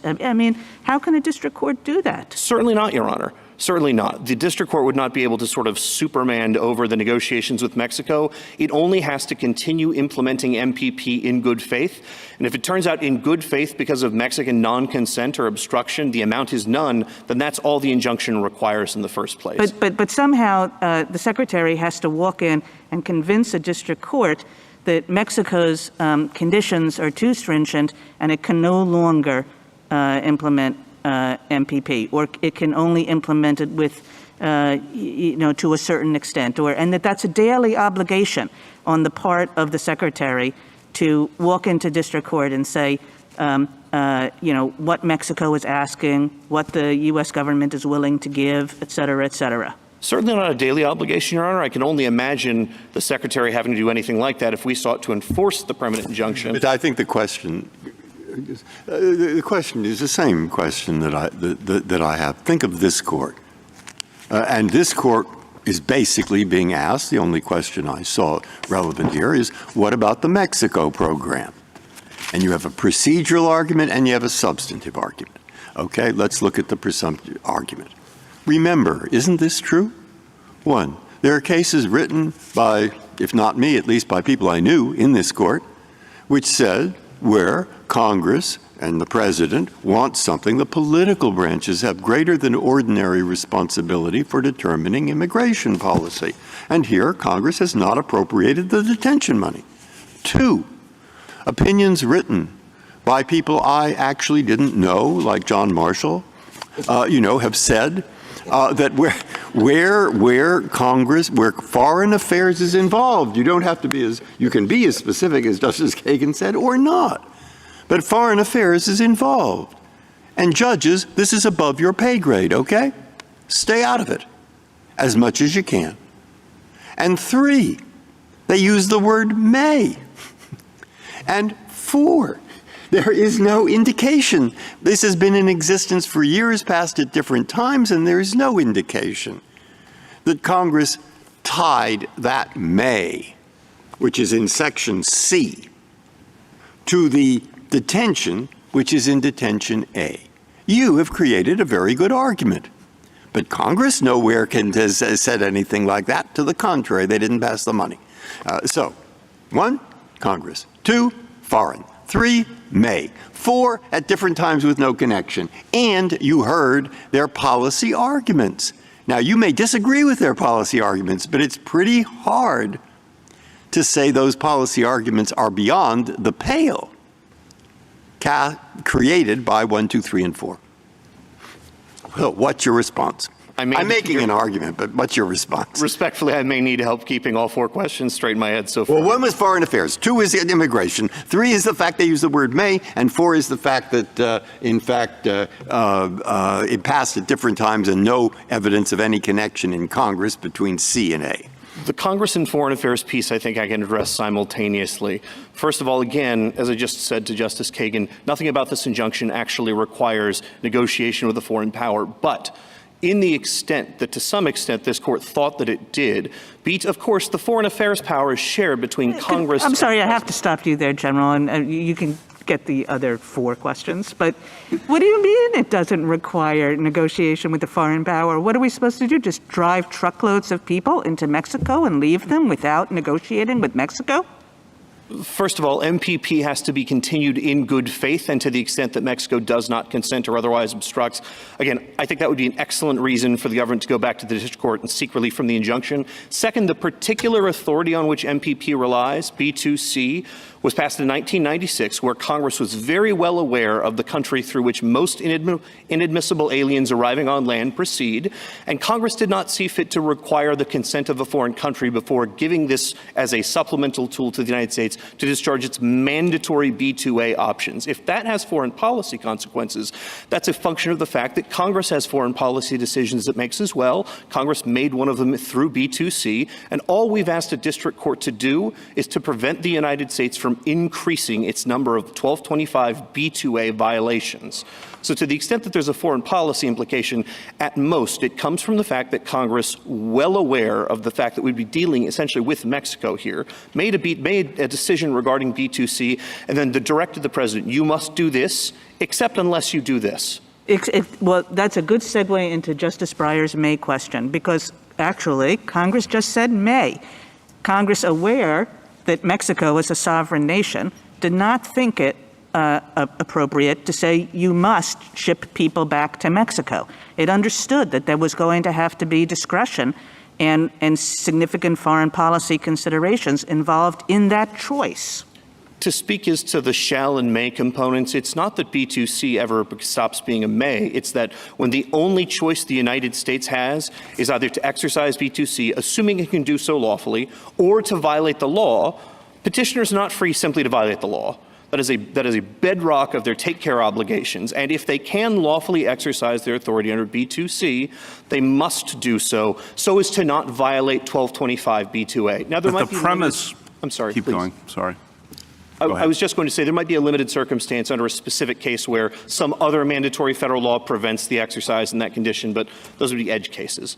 You can't avoid Justice Breyer's, the 3/4 of his question that are still outstanding. Immigration may in Congress. I hope I've spoken at least to the foreign policy component with Congress, which is to say that Congress certainly memorialized a preferred foreign policy through B2C. To the extent that Congress has in fact not appropriated a sufficient amount of money in order to detain everyone simultaneously, it has several different options it's given. And then at most, what that means is that the executive has to do the best it can with the resources it has. It's a bit of a strange argument here for petitioners to say they have limited resources when, again, the district court found that the use of MPP would cause fewer individuals to attempt to migrate illegally or inadmissibly, and that those individuals, of course, would not require detention capacity. So as a matter of fact, again here, after a full trial on the merits, MPP reduces detention costs. Again, my friends on the other side occasionally sort of tussle with these facts as though that we're in a sort of posture of where we're asking for a stay as opposed to we're defending a final judgment of a district court with extensive factual findings. But here we are. And to one, I'm sorry, I don't want to sort of speak to preempt any of your other questions. The heart of this case, I think, is what does significant public benefit mean under 1182? Because your arguments make a lot of sense, but the other side's, the government's arguments make a lot of sense when they articulate the significant public benefit exception. And the question comes down to, what does that mean? What does it encompass reasonably? More a State Farm type question. And have they reasonably explained why this would be a significant public benefit? And that's the heart of the case. I mean, yes, 1225 does have a mandatory detention. It does have the may for return to Mexico. But 1182 is the key because it has this phrase, significant public benefit for paroling everyone in the United States. And they say, consistent with past practice, that that language authorizes, in a situation of limited capacity, for parole to be into the United States. So you need to deal with significant public benefit. Absolutely, Justice Kavanaugh. So to speak, there's a sort of a factual question here about what the United States will do that was found, as a matter of fact, by the district court. And then a legal question is to the extent of significant public benefit. They're sort of interrelated, so let me try and start with the fact. Through findings of fact 41, 42, and 44, and then in paragraphs 106 and 107, which I believe are around 201A and 202A of its decision, the district court determined, after this question was litigated about what the United States would do in fact if it had rescinded MPP, the district court determined that the United States would release additional individuals illegally into the United States. It acknowledged in a footnote right before that conclusion that it knew that 1182 provided an authority for release on a case-by-case basis, relied on the parts of the administrative record to state that that could not be used, or could not, as a matter of fact, be used in order to supplement detention or return, and then said to the extent that the United States were to attempt to do so by saying, it's not really getting at what significant public benefit is, I don't think. I mean, significant public benefit, they say, is when there's limited detention capacity, past practice and their current application of this somewhat vague provision, significant public benefit, authorizes the government to parole people into the United States on a case-by-case basis if they're not too dangerous. Why is that wrong, either as a matter of statutory interpretation, State Farm, or their explanation? It's wrong both as a matter of fact and as a matter of interpretation. As a matter of fact, let me turn you to ECF 136, the same material that my friends on the other side cited as their latest report regarding compliance with the injunction, where the United States lists— Why is it wrong as a matter of interpretation? Can you flip the order of your— Absolutely. Your Honor, again, the United States has already interpreted what it viewed a significant public benefit to be and what it thinks case-by-case adjudication is. So its regulation 8 CFR 212.5 describes several of those circumstances. The notion that sort of public benefits also can include the United States— But it has a catch-all at the end of the regulation about public interest. Certainly, Your Honor, that no longer tracks the statutory language as is discussed. Yeah, but if you're pointing to the regulation, you're omitting the capacious term at the end of the regulation. If I'm reading it correctly, correct me if I'm wrong. As I believe we described in our brief, that's a relic of the previous version. But it's still in the reg, correct? Yes, and to the extent that they relied on that as a matter of statutory interpretation, that would be wrong. Significant public benefit superimposed itself upon what originally was public interest. The kinds of things that are described as a public benefit here are specific case-by-case individual sort of dire circumstances, an individual with a serious health problem, or an individual who, for public benefit, is going to be providing testimony. The notion that Congress created a scheme where for in B2A expressed an unequivocal detention obligation, but then said, because this isn't simply a matter of whether or not there's going to be the exercise of parole, but whether or not the United States wishes to use its B2C authority, that its refusal to use that authority and refusal to detain individuals is a significant public benefit, certainly is a very strange contradiction in the language of the statute. You make a good point. I think the examples they did cite were witness testimony, and I agree with that. But the phrase "significant public benefit," that's not a common phrase, but public interest is a common phrase in statutes. And D.C. Circuit, this court, give a lot of deference to agencies to figure out how they're going to apply those terms. And the language is a bit of an issue for you unless you revert to the structure of the statute, expresses a preference for return to Mexico over parole. Again, not merely a preference. That is a mandatory detention obligation in this court's words in Jennings. Yeah, but the question, I'm sorry to keep interrupting, but the question is you can't meet that. And the statute gives you, the overall statutory structure gives you two options then, at least in the May: return to Mexico or parole into the United States if significant public benefit.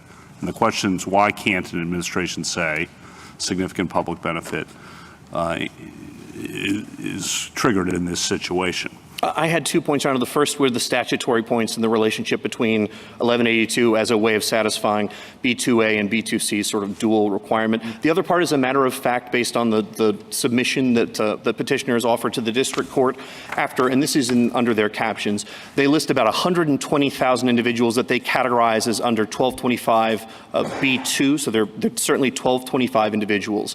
Out of those, they announced that they have paroled roughly, and this is rough numbers, 40,000.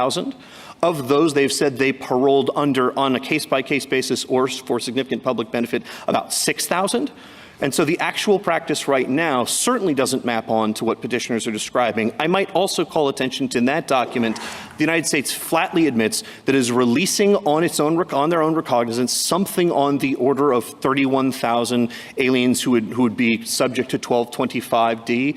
That's precisely the kind of systemic violation of law that even if MPP would not altogether alleviate, and it certainly wouldn't, would at least reduce. So my friend on the other side's arguments to the effect of that our actual practice or our past practice with 1182D makes the district court's finding that we will increase our violations clearly erroneous or wrong, or just wrong as a matter of law, is in the face of their multiple reports where they haven't even, as a matter of their own assertions, contested that 1182 was being used, even as a matter of all of their paroles. And this puts aside 1226 because these are clearly 1225 aliens under their own heading. Okay, but General Stone, returning you to the question of interpretation, which you have to surmount, it's not just a matter of fact. Again, returning to Justice Kavanaugh's question about significant public interest, you lose, right? If the government is right about what significant public interest is, and that prioritizing the beds, based on who would be dangerous, who would be the worst aliens to permit into the United States, right? If they're right about that, if they're right about significant public interest, you lose. Am I right? No, Your Honor. Putting aside State Farm and all of that, I'm just talking on the statutory interpretation question. No, Your Honor, in part because this injunction rests critically on what the United States would do if it rescinded MPP. As a matter of fact, along with, and I'll turn back to the statutory point, the United States attempted to prove that it would in fact use 1182D5 to satisfy these obligations, and thus it could not be required to continue MPP because that was unnecessary. It wouldn't violate 1225 anyway. That is a matter of fact that was based on a trial in which this was hotly disputed. So the United States would have to prove both, that in fact it could use 1182D5 to address the entire swath of individuals who obviously are coming into different circumstances, under different conditions to do so, and that it would do so in fact in order to get a modification of the injunction which would belong below. So they'd have to show both. Does the statute allow DHS to say that there would be a significant public benefit in paroling an entire category of aliens, a large class of aliens? Far from it, Your Honor. The 1996 amendment to 1182D5 specifically inserted a case-by-case requirement. And again, read together with B2A and B2C, it's very difficult to see how the significant public benefit given in a mandatory detention obligation could simply be the preference not to detain or to return. Counsel, I have never seen Congress use a may language in the way you say. There are other parts of the INA itself that says you do this or you do that. If you can't do this, you do this other thing. This is not an either or. The statute's not written that way. And you said that it becomes mandatory because they can't do A. But where does the discretion fit in? Meaning, they're not challenging that they rescinded this policy erroneously in June. They're saying we did the right thing in October. We looked at it anew, we've given all of these reasons, and we've explained why the cost of this program and running it is not in the best interest of the United States, because we can detain more people and act more expeditiously if we spend that money a different way. You're now telling us that we as judges should be in the business of deciding whether that policy choice is one that we think who wants, that we as a court want? Where does Congress say that it shall need to do this? Because I don't see it in the language. They left it discretionary. Having left it discretionary, why isn't that the answer itself? That the policy has been terminated, or the rescission of the policy in June, which is what the district court had before it, was terminated, and the injunction has to be lifted until you prove that the rescission was wrong? Three reasons, Your Honor. The first of which being where the may becomes mandatory. It's only in the limited circumstance where that is the only way that the executive It's already happened. They've done it. They did it and looked at it and said, this doesn't make sense. Our discretion says we shouldn't use this. So that it's been considered. It was considered by the old administration. They followed it to an extent, not completely, because they carved out huge numbers of categories of people they weren't sending back. And you were telling me they violated it too. They now had it before them. They've given thought to it, and they've said, as a matter of our discretion, continuing this program doesn't further the shall, because we can do more with the money in other ways. Respectfully, Your Honor, our arguments don't depend on the policy wisdom of MPP or any other particular approach to immigration. They rely in here specifically on the APA merits of the June termination. We agree with the United States that the merits of the October termination under the APA are not properly before this court, and they weren't properly. So why shouldn't we just lift this to say, June is over with, it's not being challenged, there's a new program, you don't need the injunction? In part because, Your Honor, that would be one of two things, as I understand it, either an appeal to mootness, which of course they've already disclaimed they're not challenging the Fifth Circuit's holding on, or otherwise a request under Rule 60b-5 to set aside the injunction. We're here after a trial on the merits having received well, the injunction. injunction might be moot, but the lawsuit is not moot. They're claiming there are still issues to be resolved, including the October issue, but the reasons for the injunction are over with. So why should we leave extant an injunction that's not necessary? Your Honor, to the extent that they have not affirmatively disclaimed the position that the injunction is moot, it would be upon them to show that it in fact had to become moot because of their intervening actions, which they don't attempt. And then in response, of course, we'd cite this court's voluntary cessation doctrine. In all candor, the United States' approach to mootness here, when it argued below, was something along the lines of that they'd evaded review by accomplishing repetition. And so we believe there are good reasons that this case wouldn't be moot if that in fact had been joined by the United States. Nothing in the Fifth Circuit's opinion below, nor should from this court, rest on whether or not the APA merits of the October Amendment are good, bad, or otherwise. That's a matter for them when they return to the district court and seek relief from the injunction. So the questions I was pushing you on, how to interpret significant public benefit, I also alluded to the fact there are State Farm issues, potentially that they have discretion, did they reasonably exercise their discretion, and have they sufficiently explained their exercise of discretion, very similar to the State Farm opinion itself. You're saying those concerns, which I was pressing your friend on the other side about, are not before us. No, Your Honor, but to the extent this court were to reach them, in the reply brief, they candidly Well, can I just stop? They're not before us, or? They're not before you in part because there's no administrative record. Okay, so, okay. Thank you, General. Justice Thomas, anything further? Justice Breyer? Lee? Justice Sotomayor, anything further? Kagan? Justice Gorsuch? Justice Kavanaugh? How do you see this playing out then on the October memo? That this court should affirm the Fifth Circuit's affirmance of the district court's injunction, and that with the October memoranda and the October administrative record, the United States should go to the district court, seek relief under Rule 60b-5, and say either we have fully satisfied both conditions, or at minimum for the APA purposes, we've satisfied the APA compliance condition. And if they have, then of course it'd be an abuse of discretion for the district court to deny modifying or satisfying that injunction as a matter of law. And if they haven't, then of course we'll litigate that there. Justice Barrett? Thank you, counsel. Rebuttal, General Prelogar. Thank you, Mr. Chief Justice. Let me make one quick factual correction, and then I'll turn to a couple of points on the statutory question in the case. First, I just want to respond on the facts with respect to our monthly reports to the district court. General Stone has misunderstood the data in that report. All of the parole decisions that DHS is making are on a case-by-case basis. The different categories on that report refer to different ways that DHS codes this data in its database, but those are all following DHS's own regulations, which themselves require case-by-case assessment. The orders of recognizance that are referred to in that report are the grants of conditional parole under Section 1226A.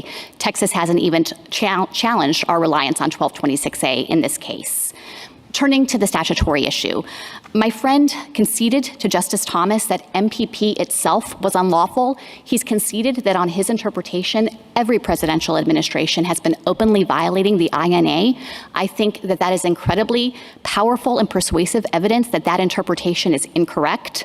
Second, I want to respond, Justice Kavanaugh, to some of your questions about significant public interest. We have not just generated that consideration of detention capacity for purposes of this case. That has been the executive branch's uniform, consistent interpretation of how our parole authority operates. It's encompassed in our regulations, contrary to what General Stone said, based on that catch-all category that you referenced that specifically authorizes release for other significant public interest, and it makes sense. Because in a world where we don't have sufficient beds, as everyone acknowledges, there is an imperative public interest in ensuring that we are detaining the people who might be criminals or who might abscond or who threaten our national security, and not simply filling those beds on a first-come basis with no accounting for the limited detention capacity.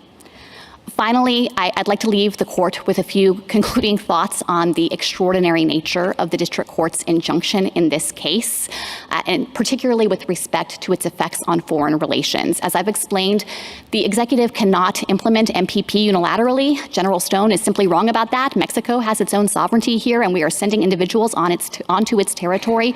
So we need to get Mexico's consent to operate the program. That gives Mexico an important point of leverage, as Justice Kagan emphasized in those negotiations, and that's what the district court has ordered here. It has ordered us to conduct those ongoing negotiations with Mexico. It's not just to start up the program, it is coordinating on all of the day-to-day logistics of operating a massive cross-border program like this. The individuals who are returned under MPP need a place to live.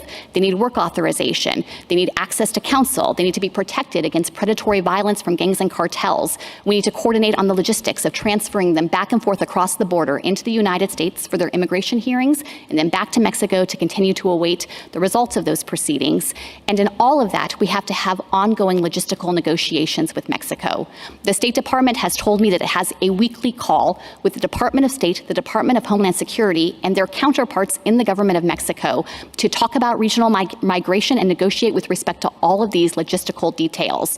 So I think the idea here that there is a single district court in Texas that is mandating those results, that is compelling the executive to engage in those ongoing negotiations, and is doing so under the constant threat of a contempt motion from Texas to supervise our good faith negotiations with Mexico, shows that something has powerfully gone awry here. This is not how our constitutional structure is supposed to operate, and this is not the statute that Congress drafted. So we'd ask the court to reverse the flawed judgment below. Thank you, General. General, the case is submitted, and we'll take a short break.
We will hear argument next in Case 21-511, Shoup versus Twyford.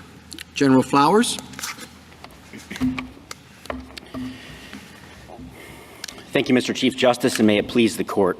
Justice Jackson long ago warned against giving the convict population of the country new and unprecedented opportunities to litigate until they serve their sentences or make the best of increased opportunities to escape. The Sixth Circuit here blessed precisely the sort of opportunity he warned of. It held that when a federal statute prohibits ordering a prisoner's transportation with the writ of habeas corpus, courts may instead order transportation under the All Writs Act. But courts have no such power. Every all writs order must be agreeable to the usages and principles of law, meaning the traditional writs as altered by statute. transportation orders must be agreeable to the habeas law because habeas writs were the only traditional writs used for ordering the transportation of prisoners. So when a federal habeas statute prohibits ordering transportation with a writ of habeas corpus in a particular situation, courts may not evade that prohibition by issuing a transportation order under the All Writs Act. But the order here was improper for a second reason regardless. Every All Writs Act order must be necessary or appropriate in aid of the issuing court's jurisdiction. The order here doesn't qualify because it evades the rules governing discovery in habeas cases and facilitates the development of evidence that no habeas court can even consider. All that leaves only the question whether the circuit had jurisdiction in this case, and it did. The warden satisfied all three elements of the collateral order doctrine. First, the order here is conclusive. Second, the question whether the All Writs Act empowers a federal court to interfere with the sovereign's management of its own prisons is both important and separate from the merits. And finally, the states cannot meaningfully protect themselves from transportation orders unless they're allowed to appeal immediately. Regardless, the warden moved in the alternative for mandamus relief. If the court thinks the collateral order doctrine doesn't apply, it should remand with instructions to issue a writ of mandamus, correcting the district court's egregiously wrong and dangerous decision. I welcome your questions. Just one question, General. Why should we consider this transportation order a writ of habeas corpus? Well, I think there are actually two answers to that. One is you may not, because under the All Writs Act, they need to find some traditional writ to which this is analogous. We candidly don't think there is one, but the best they can possibly do in finding an analog is a habeas writ. So what do you think it is? We think it's not analogous to any historical writ. It's an ad hoc writ that the court had no authority. No, I mean, how would you characterize it for the purpose of deciding this case? We would say that because the closest analog, albeit a bad one, is habeas law, the order here was a writ in the nature of habeas corpus and therefore had to be consistent with statutes like 2241C. And it was not consistent with that because, as Judge Easterbrook explained in his opinion for the court in Ivey in the Seventh Circuit, 2241C prohibits writs of habeas corpus except in except in specified situations. And C5 is the only one dealing with transportation. It deals with writs of habeas corpus ad testificandum and ad prosequendum. This is neither of those and therefore falls outside C5 and is impermissible. Thank you. Counsel, I don't want to leave whether this is a appealable collateral order. It is conclusive under Mohawk, but we said there that the collateral appealable orders are a narrow and selective class.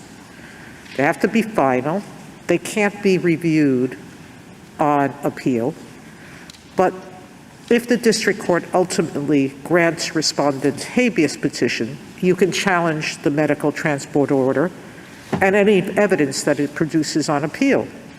If you succeed, that evidence will be excluded from consideration. That is exactly what we held in Mohawk. In a situation where the privilege could be violated by turning over materials even under seal, because the privilege is not to turn them over to anybody, whether under seal or not.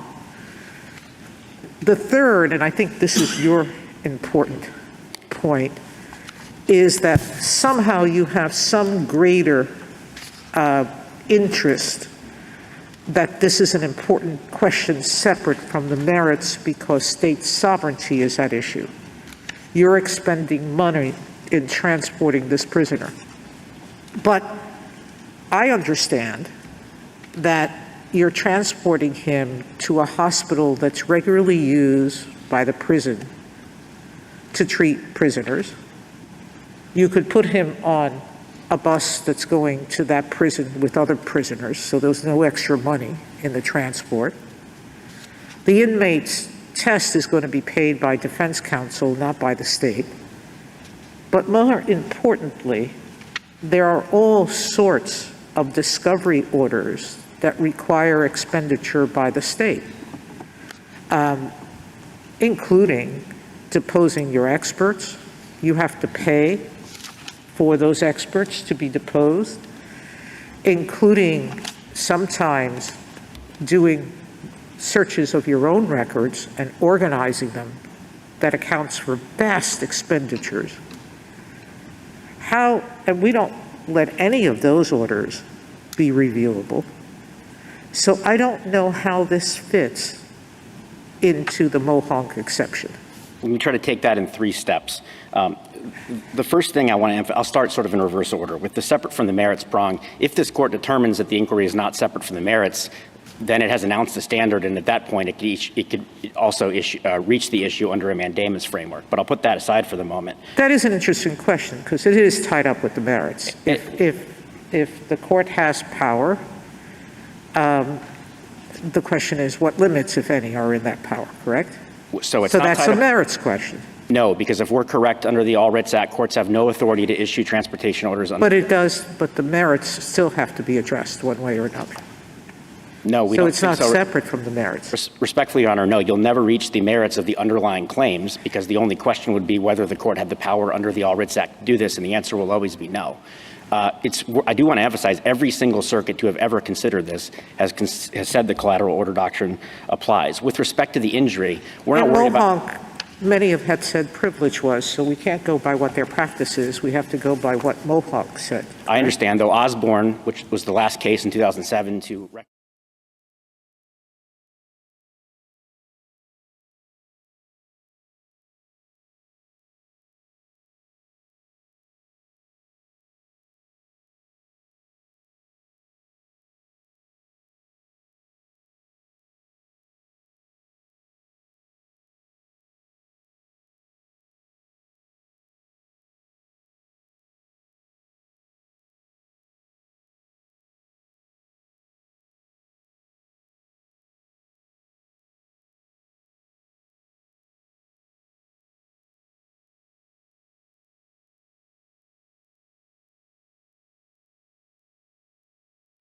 Well, thank you all for being here. It's always a great day when you have the opportunity to take your controversy to the U.S. Supreme Court, particularly when you're dealing with the United States government.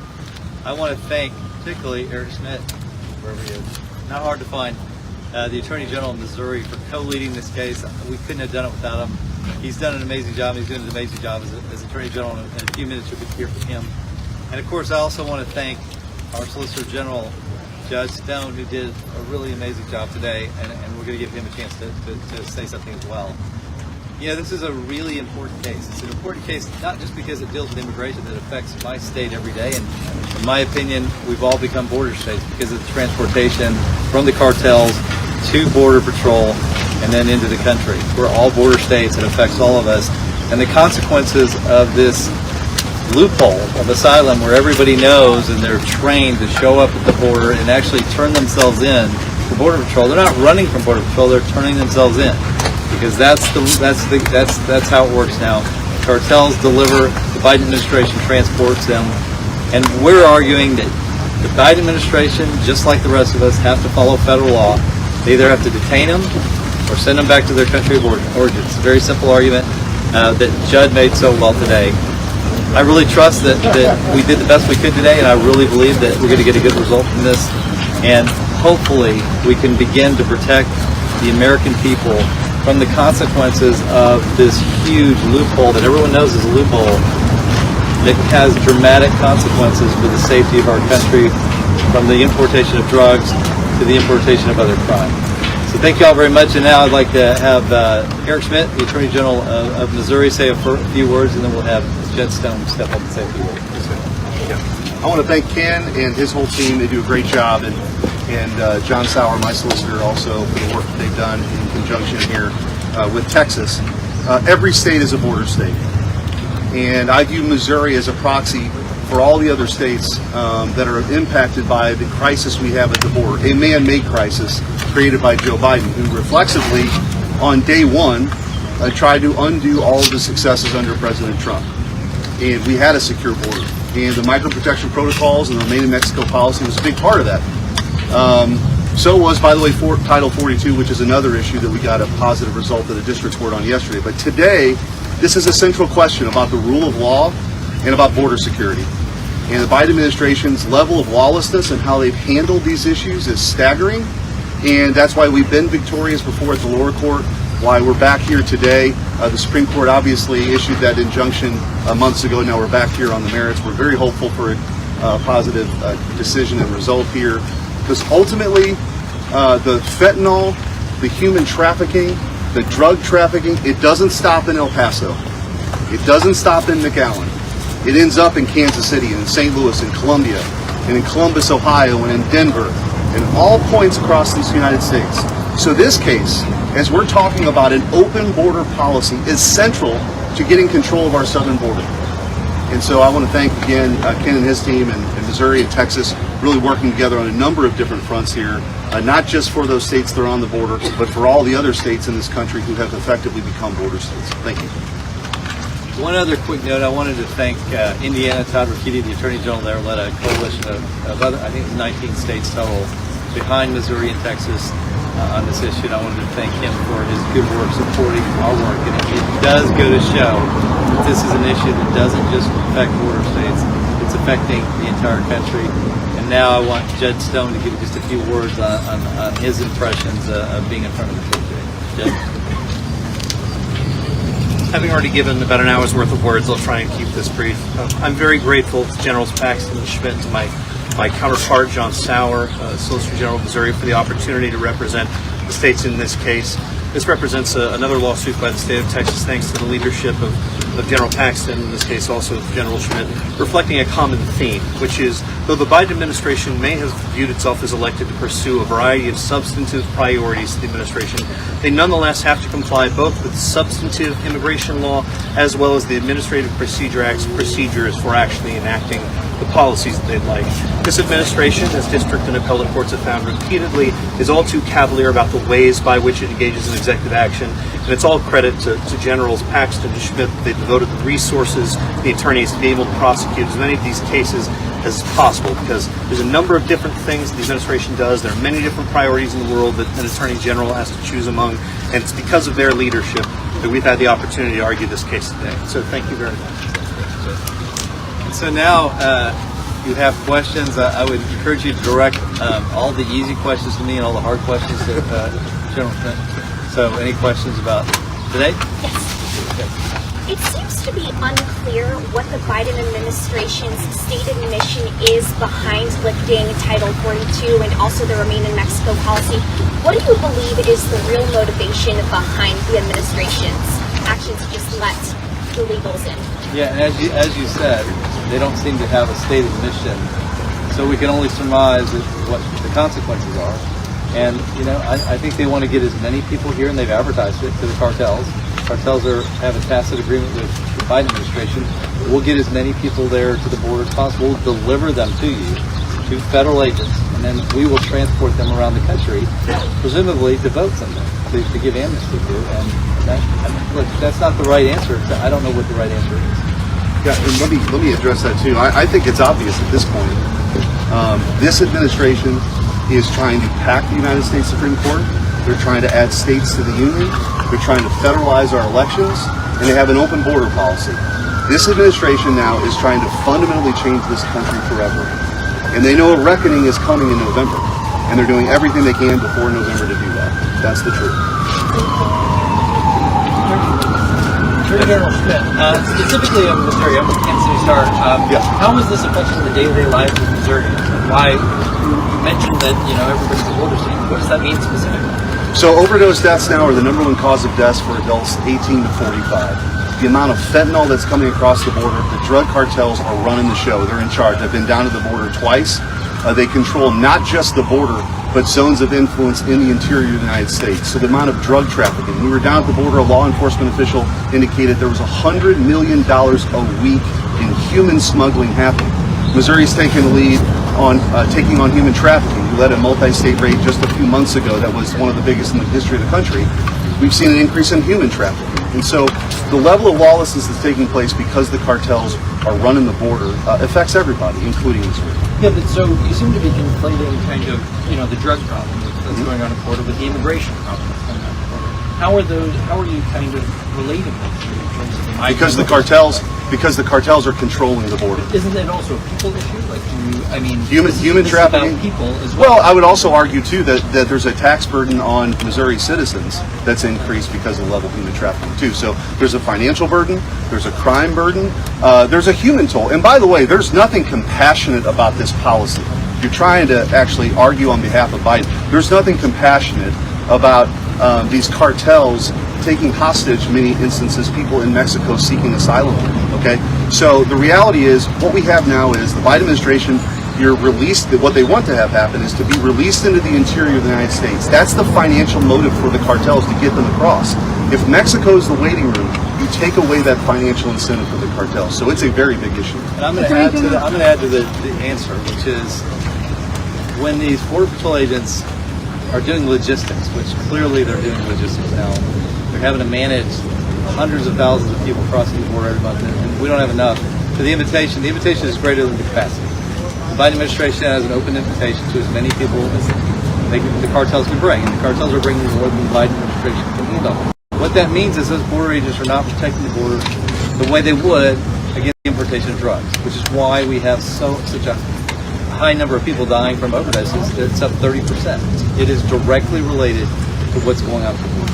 Attorney General Schmidt, and a question also for Attorney General Paxton. In terms of the Title 42 case yesterday, can you elaborate on what transpired?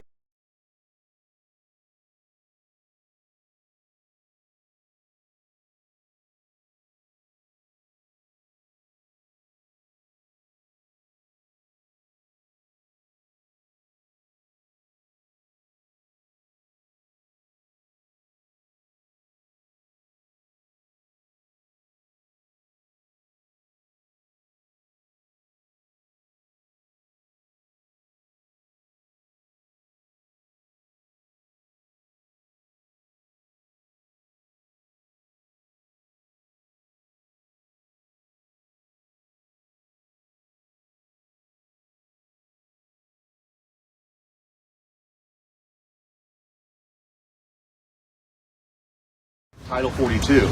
Well, there were news reports that they were actually doing that already.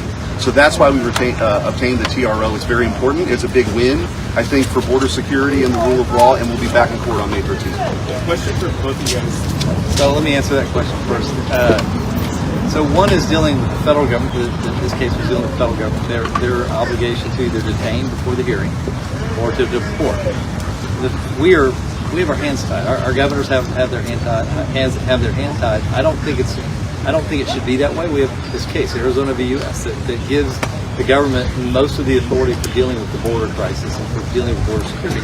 And it limits our ability as a state to do things that maybe we would otherwise do to protect our citizens. And so one of the responses I think the governor of Texas made was he's going to send people up here and at least highlight the problem. It's a drop in the bucket compared to the number of people crossing the border, but it does call attention in a very legitimate way to the suffering that we have on the border of Texas. Last question, guys. Last question. Yeah, so the Biden administration made a lot of the need for Mexico's cooperation to carry out this policy, and basically made the argument that their hands are tied unless Mexico gets on board. Did you expect them to rely so heavily on that argument, and what do you make of it?